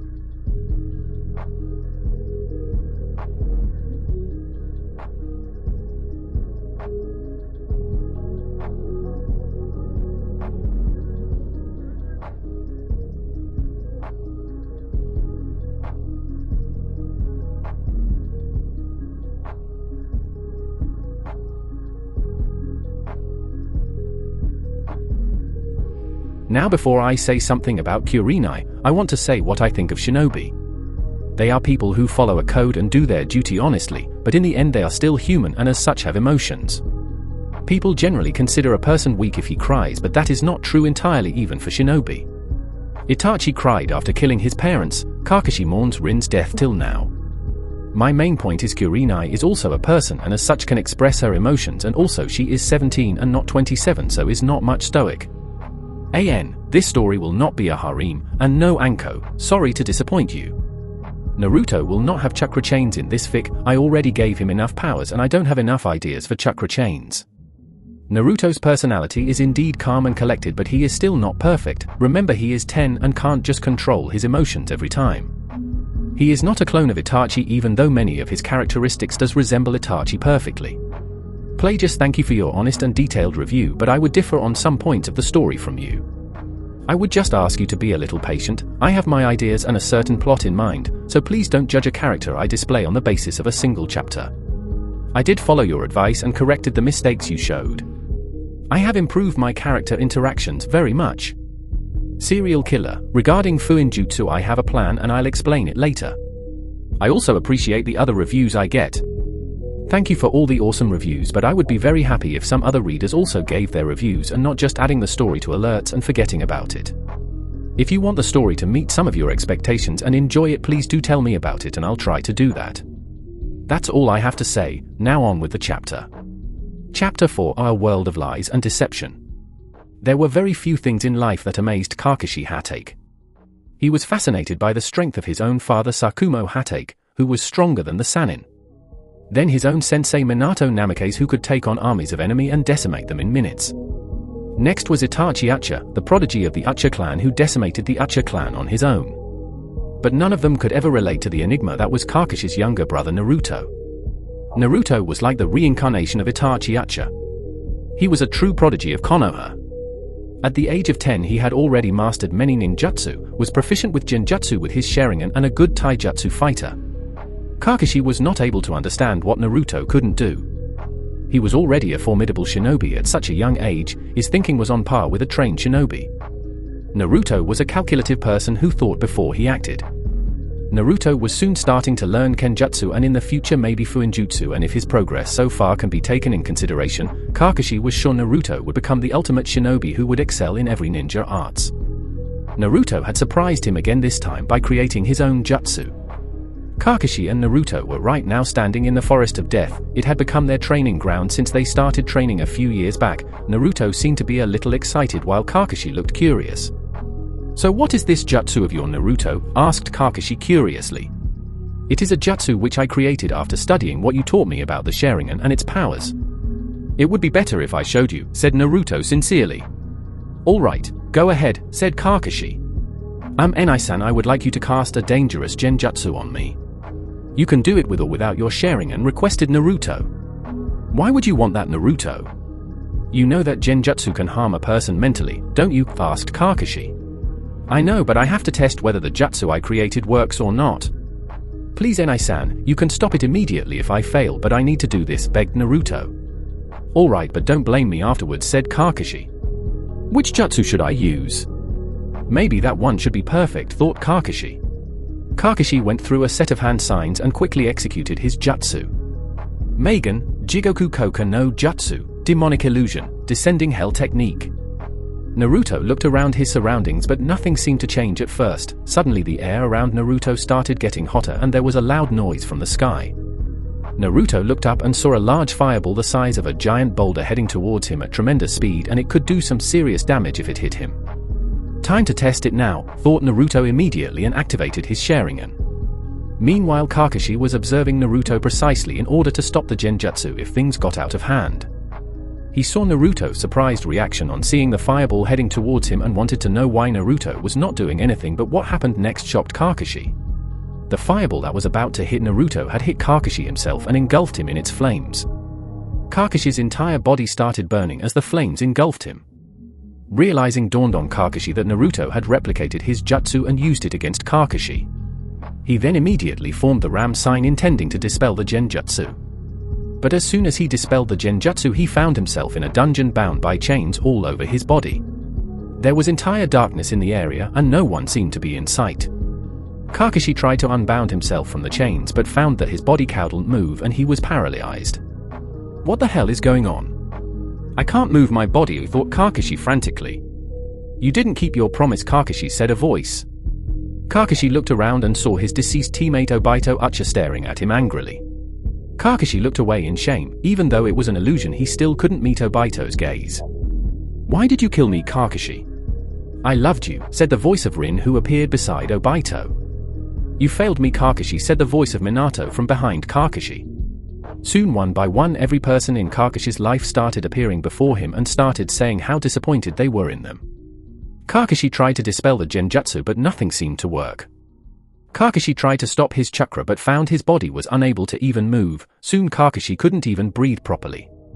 "It's painful, isn't it?" said Naruto, appearing among the crowd of people. His voice seemed to be full of regret. He didn't want to do this to Kakashi, but he had to see if his genjutsu was really that dangerous.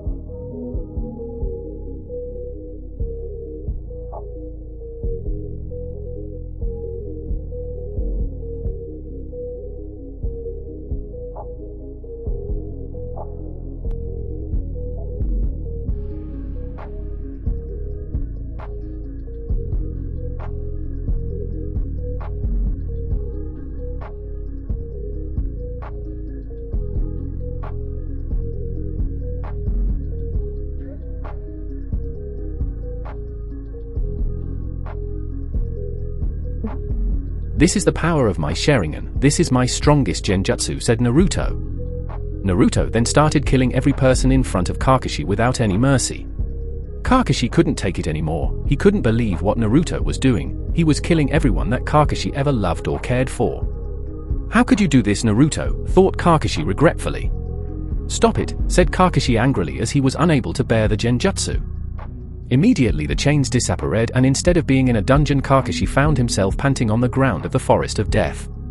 The people around him had disappeared and Naruto was kneeling before him and had tears in his eyes. "I'm sorry, Enai-san. I didn't want to go this far but was not able to stop myself in time," said Naruto with tears falling freely from his eyes.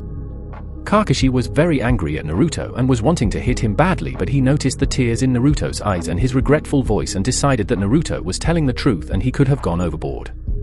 "I'm fine," said Kakashi flatly. He did not want to be rude, but he was still angry at Naruto a little bit. "I'm really sorry," said Naruto sadly. "What was that genjutsu, Naruto?" demanded Kakashi. Yami no Sakai no Jutsu, World of Darkness, said Naruto sadly. Yami no Sakai no Jutsu, World of Darkness, asked Kakashi curiously. It is a genjutsu that I can do with my Sharingan, said Naruto. How did you learn this genjutsu? I did not teach you anything more than simple Sharingan illusion jutsu, said Kakashi. I started learning more about my Sharingan 2 years ago. You said Sharingan can copy and replicate an enemy's jutsu, so I started to dispel my Sharingan illusions with the help of my shadow clones. I found out that my Sharingan can analyze a genjutsu and decipher how it works. For example, if I take your Megan, Jigoku Koka no Jutsu, demonic illusion, descending hell technique, it affects a person's sense of smell, sight and hearing. I was easily able to copy that technique and replicated it on you instantly, explained Naruto. What? I know Sharingan can dispel genjutsu, but how were you able to replicate my own technique against me? Asked Kakashi curiously. My Sharingan had dispelled the genjutsu as soon as it was casted on me. I just pretended to be in your jutsu and then at the right moment I casted it against you. I was never in your illusion. It's a type of illusion reversal jutsu which uses your own jutsu against you, said Naruto. That's astonishing, but what was all that after I dispelled the genjutsu? Demanded Kakashi angrily. Naruto winced a little on Kakashi's angry tone but decided to keep quiet as he had went overboard and was at fault. That was the second phase of my jutsu. I knew that trained shinobi could easily dispel the jutsu and counter it, so this is where I use my Sharingan powers, said Naruto. Sharingan powers? Asked Kakashi in shock. As soon as you dispelled the genjutsu you were in my genjutsu. I combined this genjutsu where you feel the effects of the Megan, Narakumi no Jutsu, demonic illusioned hell viewing technique. In this stage I not only control your senses but also use your fears against you. I control your mind in my genjutsu and can do anything I want with you and you will be helpless.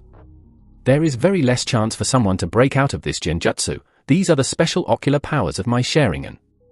It grants me the ability to control a person. I could have controlled your mind and you wouldn't even notice if I didn't want you to notice my genjutsu, said Naruto sadly. Kakashi was left speechless after hearing this. Naruto's visual powers were so advanced than Kakashi had ever thought. Only one person in the entire history of the Uchiha clan had such visual prowess in genjutsu, and that was Uchiha Shisue. Of course, he is the descendant of Madara's brother. They both were said to possess the strongest Sharingan in the entire Uchiha clan. But still to be able to cast such genjutsu at such young age is unbelievable. What else can your eyes do, Naruto? Thought Kakashi with a little fear. Are there any limitations to this jutsu? Does this jutsu harm your eyes or your body in any way? Asked Kakashi sternly. If this jutsu was harmful to Naruto, then he would never allow him to perform such a dangerous jutsu. It uses a lot of chakra but does not harm my eyes in any way. It does have a few limitations, explained Naruto.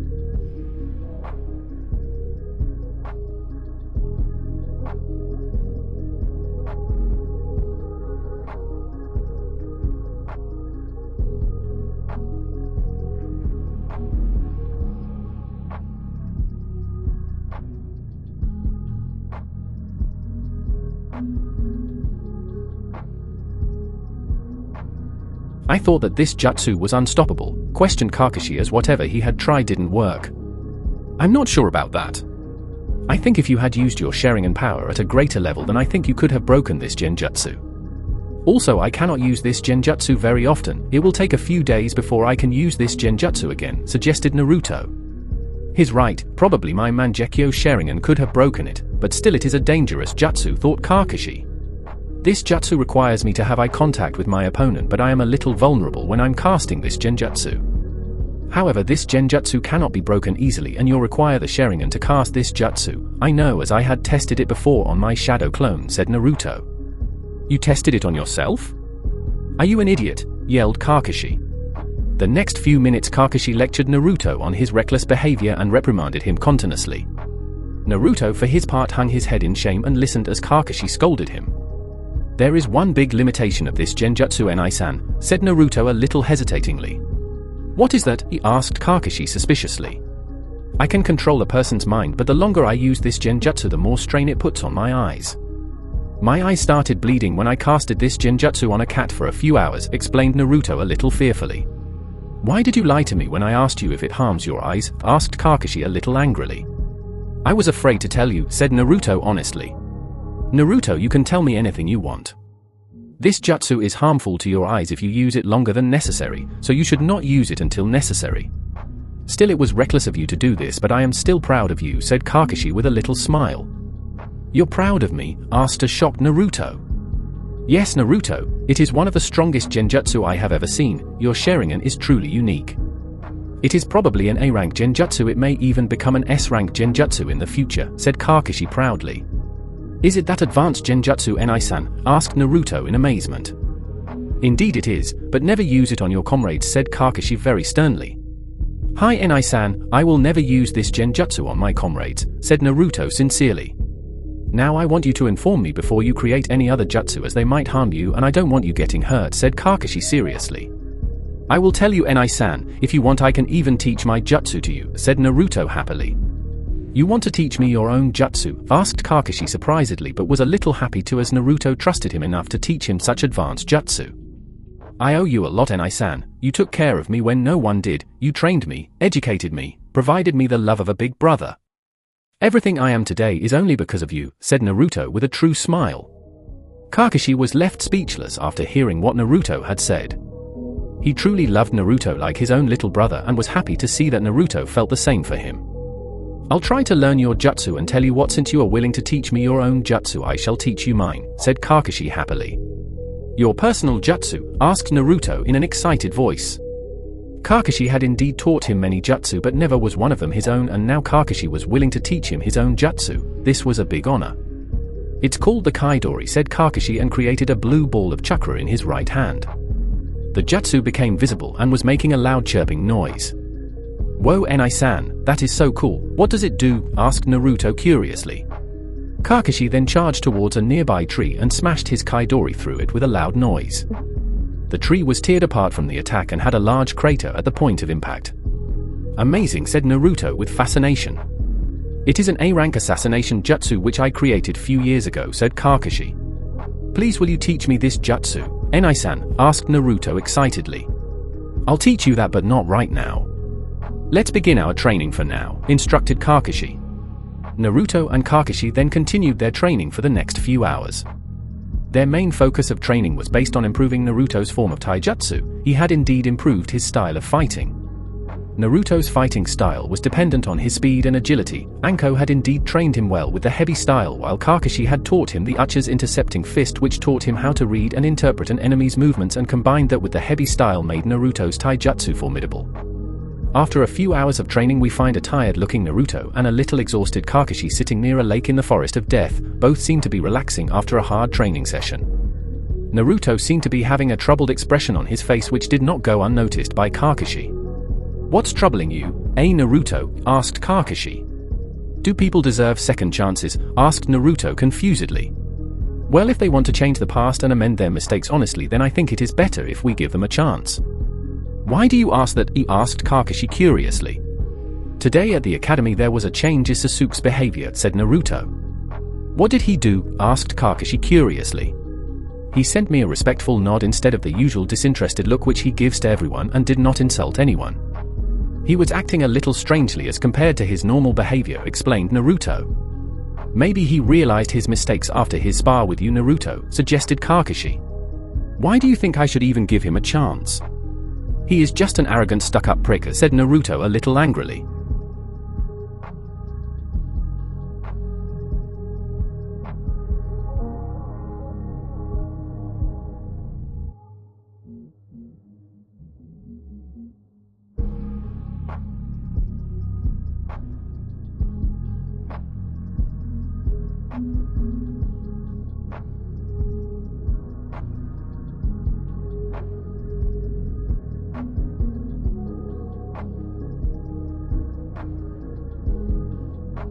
Look, Naruto, I'm not trying to defend Sasuke, but try to look at his life. His own big brother murdered everyone he loved. He lost everything in the blink of an eye. He is alone right now with no friends and family, and his goal is just to kill his big brother and bring justice to his clan. He is walking the path of revenge, and he needs a friend right now. All I'm saying that if he shows signs of change and wants to be friends with you, at least give him a chance, because in a way you and Sasuke are brothers, explained Kakashi. I understand, and I think I'll reserve my judgment, and if he wants to change I'll help him, said Naruto with a small smile. Now that's the Naruto I know, said Kakashi playfully. I met someone yesterday, Enai-san, said Naruto suddenly. Who was this person? He asked Kakashi a little seriously. Her name was Kurenai Yuhi, said Naruto. Kurenai? Where did you meet her? Asked Kakashi curiously. Naruto then narrated the entire incident about how he found Kurenai and he helped her and his new friendship with Kurenai and her offer for help in improving Naruto's genjutsu.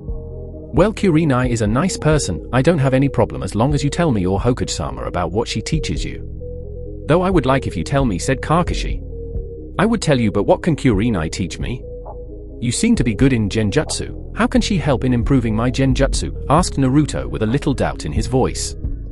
I am a ninjutsu specialist, Naruto. Though I am good at genjutsu, I cannot provide you proper guidance in genjutsu apart from Sharingan illusions, and you clearly have learned all you can from me in Sharingan illusions. You have even surpassed me in your Sharingan genjutsu, said Kakashi proudly. Thanks, Enai-san, that means a lot to me, said Naruto. I do want to know why you need to learn genjutsu. Your Sharingan illusions are more than enough, suggested Kakashi. I do not want to be dependent entirely on my Sharingan for genjutsu. There may be battles in which my Sharingan can't help me, there I can use my own genjutsu without the Sharingan. You taught me to always have a contingency plan, explained Naruto. That's understandable, but even though Kurenai is a nice person and a friend of mine, you, said Kakashi, but was cut off by Naruto. You should never trust anyone blindly, Shinobi Rule 38, said Naruto with a smirk. Smarter, said Kakashi with a smirk and bonked Naruto on the head. Hee, I know I won't reveal anything important to her until I can trust her, said Naruto. That's good, said Kakashi. Well, Enai-san, I'll go to training ground 28 to meet her. I have to meet her after some time, said Naruto and got up to leave. Naruto, if you find anything suspicious, report it immediately to me. If you are in trouble, call me, don't try to be a hero, said Kakashi, giving Naruto a stern look. I will, said Naruto.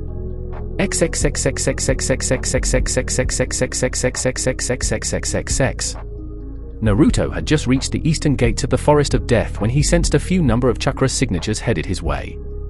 Acting on instincts, he immediately took out a kunai and got into a battle stance to face whoever or whatever was headed his way. Now, Naruto was by no means paranoid, but he knew not many people came to the Forest of Death. Only a selected few Anbu and Anko visited the Forest of Death. So his pursuers were most probably Anbu, and so it was pointless to run when the Anbu had gotten very close. Naruto knew he was probably a Jounin level ninja, but even he was not capable of taking on an entire squad of Anbu.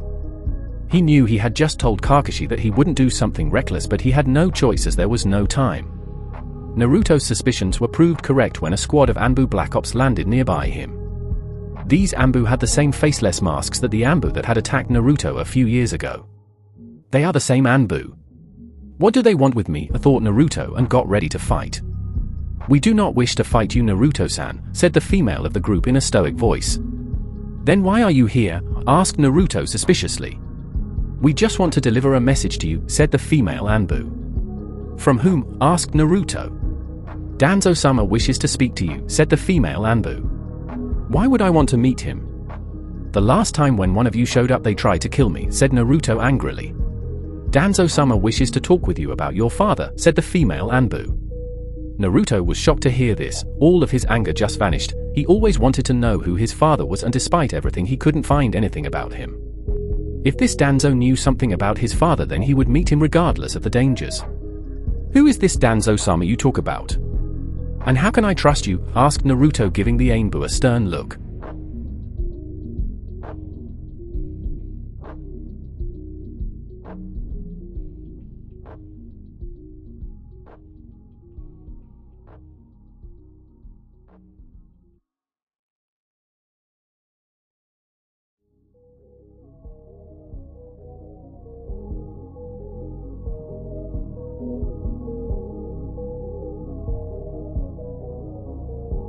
We do not wish to harm you, Naruto-san. All of your questions will be answered by Danzo-sama. It is your choice if you wish to come or not. If you do not want to come with us, we will leave you immediately, replied the female Anbu without any emotion in her voice. Naruto thought about it for a few moments. There was risk, but if he could find out about his father, then he would make a deal with the devil himself. All right, I'll come with you, but if I find anything suspicious I will kill you, said Naruto sternly. Very well. But we will cover your eyes as the place we are going is of high security, said the female Anbu, and Naruto nodded a little hesitatingly. The female Anbu then put a hand on Naruto's shoulder and Naruto felt himself being sunshined. For the next few minutes Naruto could feel descending down multiple stairs. After a few moments the Anbu stopped and opened Naruto's blindfold. The first thing which Naruto noticed that he was in a dark room. There was no furniture in the room. It was plain. There were a few pictures of Konoha and a picture of the Nidaime Hokage on the wall. Naruto found these characteristics to be very strange. Naruto heard the sound of a cane making contact with the ground. He looked towards that direction and found a man standing there. He had black shaggy hair. The man appeared to be old, probably the same as the Hokage if the wrinkles on his face was any indicator.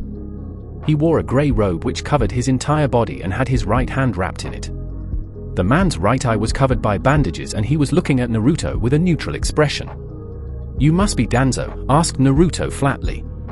"Indeed I am Naruto. I wish to speak with you," said Danzo with a neutral tone in his voice. "What do you know about my father?" asked Naruto immediately.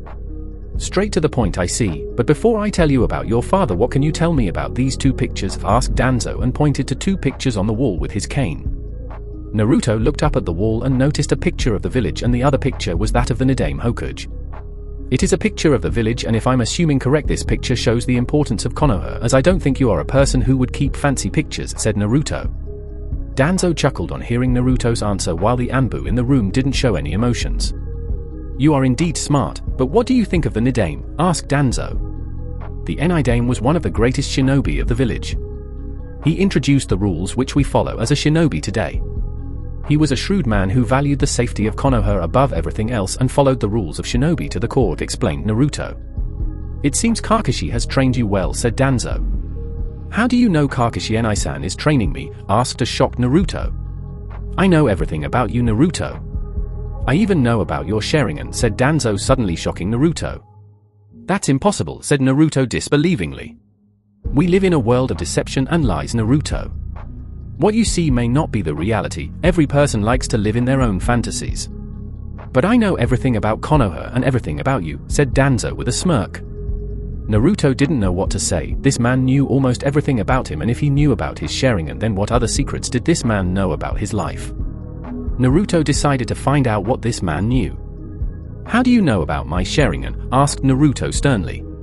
"Before I answer that, let me ask you something. Why do you think the Yondaime sealed the Kyuubi in you?" asked Danzo strictly.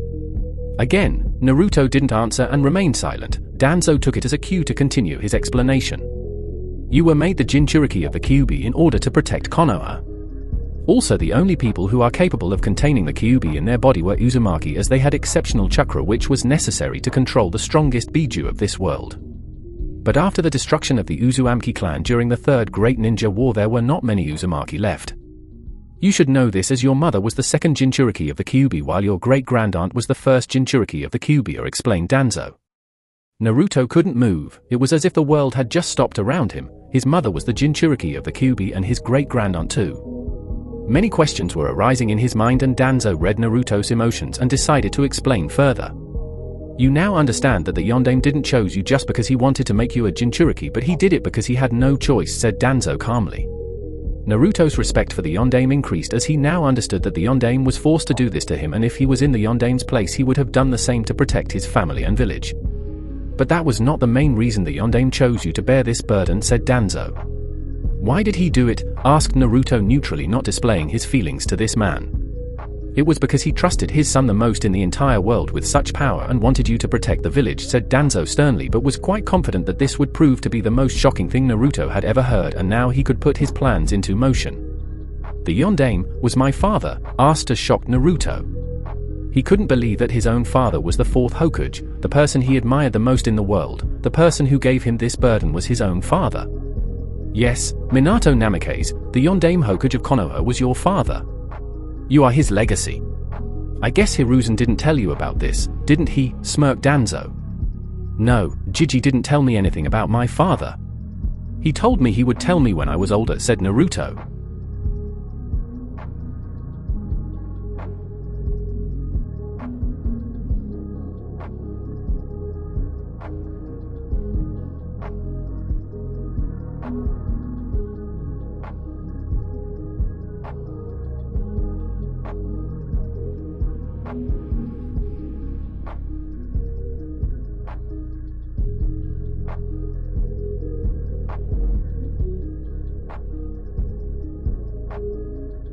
There are many things that Hiruzen has kept in the dark from you. I'm sure he didn't even tell you that you have a relative who is alive, said Danzo with a smirk. There is someone alive from my family, asked Naruto hopefully. He was grateful for having Kakashi as his brother, but if there was someone alive from his family, then Naruto would wanted to find them out. Yes, her name is Tsunade Senju. She is the granddaughter of Mito Uzumaki, who was the Shodai Hokage's wife and your great-grandaunt. Tsunade is your mother's cousin sister and is your aunt, explained Danzo. Naruto was feeling a large number of emotions. A part of him was happy that he had an aunt that was alive and Tsunade Senju, of the legendary Sannin, was related to him. He also felt anger against Hiruzen for hiding all of this from him and was also confused as why Tsunade had never even came to see him even once. Hiruzen didn't even tell you that you had a godfather, didn't he? Asked Danzo deviously. A godfather? Asked Naruto disbelievingly. Yes, Jiraiya of the Sannin is your godfather, said Danzo. Naruto's anger was increasing with every passing moment. His real family had abandoned him, his Jiji had kept all of this in the dark from him, and his so-called family had not even came to see him once or cared if he was alive or not. Seeing Naruto getting angry, Danzo decided to hit the nail in the coffin. Before you jump to any conclusions, you must know that Tsunade did not abandon you, said Danzo. What do you mean? Asked Naruto curiously. She was the one who adopted you first when you were an infant and took care of you for 3 years, explained Danzo. She adopted me? Asked Naruto warmly. He felt happy that his aunt had at least not abandoned him, but he also wanted to know what happened with her and how did he end up in the orphanage before Kakashi adopted him. Yes, this was one of the biggest secrets of Konoha. She loved you like her own son and wanted to be your mother, but Hiruzen took her away from you, explained Danzo. Why did Jiji do this? Asked Naruto on the verge of tears. He didn't do this because he personally hated you but was forced to do it. Tsunade was taking care of you in a secluded part of the village which was closely guarded by the Anbu Black Ops, but she didn't want to stay in the village due to some personal reasons and was also worried for your safety, so she wanted to leave the village, but as you are a Jinchuriki, you are an asset of the village like every shinobi, and so she couldn't take you with her, and Hiruzen was forced to make you stay in the village as he couldn't allow you to be taken away from the village as other nations may kidnap you for your power, explained Danzo. Tsunade, Oba-chan, thank you for being there for me. No matter what happens I will find you, thought Naruto. However, Jiraiya never cared for you even if he was your godfather. He didn't even came to see you once and instead focused on his spy network, said Danzo evilly. With each passing moment Naruto didn't know what to feel. A part of his mind couldn't believe that the Hokage whom he considered his grandfather had done this to him. Hiruzen had taken away his only living family, a woman who loved him like a mother was taken away from him. His own godfather had abandoned him. This was greatly painful for Naruto. On the other hand, irrational thoughts were arising in his mind that whether all of this was true or was he being manipulated. How do you know all of this? How can I even believe that what you said is the truth? Asked Naruto suspiciously. I am an elder of the village and as such I know many things about the village as I served on the council. And what I'm telling you is the truth, whether you want to believe me or not is all up to you. I have never lied to you like Hiruzen and have told you your truth, said Danzo. What do you want from me? Asked Naruto tiredly. Many of his beliefs were shattered due to these revelations and his trust in people had shaken up tremendously. I only want you to protect Konoha. I know some people in the village do not like you, but you should not get affected by it. Think of the sacrifices made by your father. He sacrificed his own life to save the village and entrusted the village's future to you by granting you the power of the Kyuubi. Your father was a true shinobi, said Danzo. Naruto could clearly understand what Danzo was saying. His father, the Yondaime Hokage of Konoha, had entrusted everything to him and it was his duty to protect the village. And even though Hiruzen had hidden some things from him, he could understand he had to make some painful decisions as the Hokage. I am not telling that Hiruzen hates you, but he only did what was best to protect you. But Hiruzen is too soft, he lacks the will to take harsh decisions when it comes to the safety of Konoha. One of his biggest mistakes was letting Orochimaru, one of the biggest traitor of Konoha, to live because he got swayed in his emotions over his prized student, explained Danzo. Naruto agreed with Danzo that Hiruzen should not have let Orochimaru live. Naruto did not like Orochimaru, he hated him, he was responsible for Anko's miserable life. He had branded Anko with the curse seal and had destroyed her life. Naruto loved Anko like his elder sister, and if Hiruzen had just killed Orochimaru, then Anko's life would have been different. Instead of living a life of being hated, she would have been able to live a happy life. This was one of the biggest regrets that Naruto had of Hiruzen. The ninja world is an ascetic world. A true shinobi controls his emotions and serves in shadows in order to protect the village and strengthen the nation.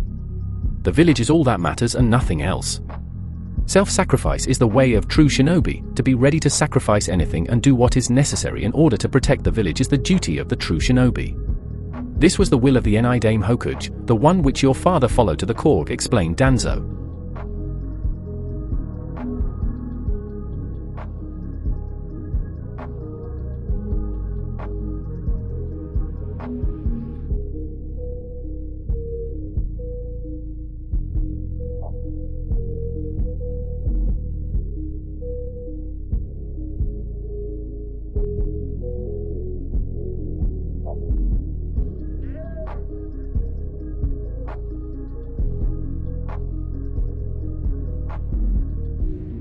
Naruto was listening carefully to what Danzo was saying. He found Danzo's words to be very true, and his father had done the same thing in order to protect the village, and so had the Nidame Hokuge. You are truly special and are the legacy of Minato, so I kept tabs on you. And as for how I know of your Sharingan, do you remember the incident when you were attacked by Anbu few years ago? Asked Danzo. Yes, the Anbu with the same masks had attacked me, said Naruto, pointing his finger to the Anbu in the room. I sent the Anbu after you in order to test how strong you were to do your duty as a shinobi of the village, said Danzo. By killing me, you wished to test me? Asked Naruto sarcastically. I only wished to see how strong you had become after Kakashi started to train you. I did not order the Anbu to kill you but just test your strength, however you ended up killing one of them by accident, said Danzo.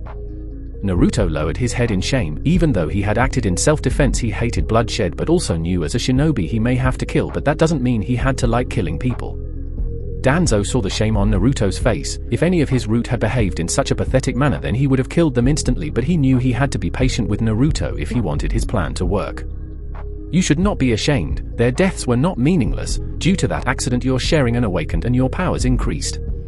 They died as a true shinobi in a battle, said Danzo proudly. How can you say that for your own people? Asked Naruto angrily. Self-sacrifice is the way of a true shinobi. Their deaths were unfortunate, but I do not regret it. Instead, I cherish that such shinobi served and died for the village. My aim is to protect Konoha and bring peace to this world, said Danzo confidently. Danzo knew that his way of peace was of making Konoha rule over the entire world, but Naruto didn't need to know that for now. He had plans for Naruto and he would make sure that his ambitions were fulfilled. Naruto's dream was to create a peace where people can understand each other. Where there was no hatred, no sorrow, no pain. Where parents didn't have to die, where children didn't have to grow up alone, where shinobi did not hate each other. And as such he was intrigued by how can Danzo share views of peace.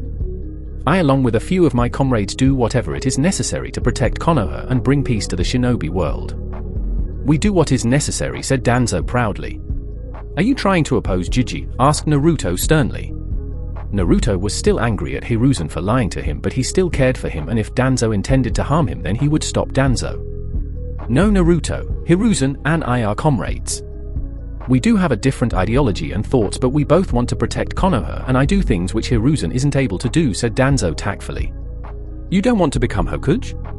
From what I've heard you say, you don't like Jiji and you think you can do better than him, accused Naruto. He is indeed quite perceptive.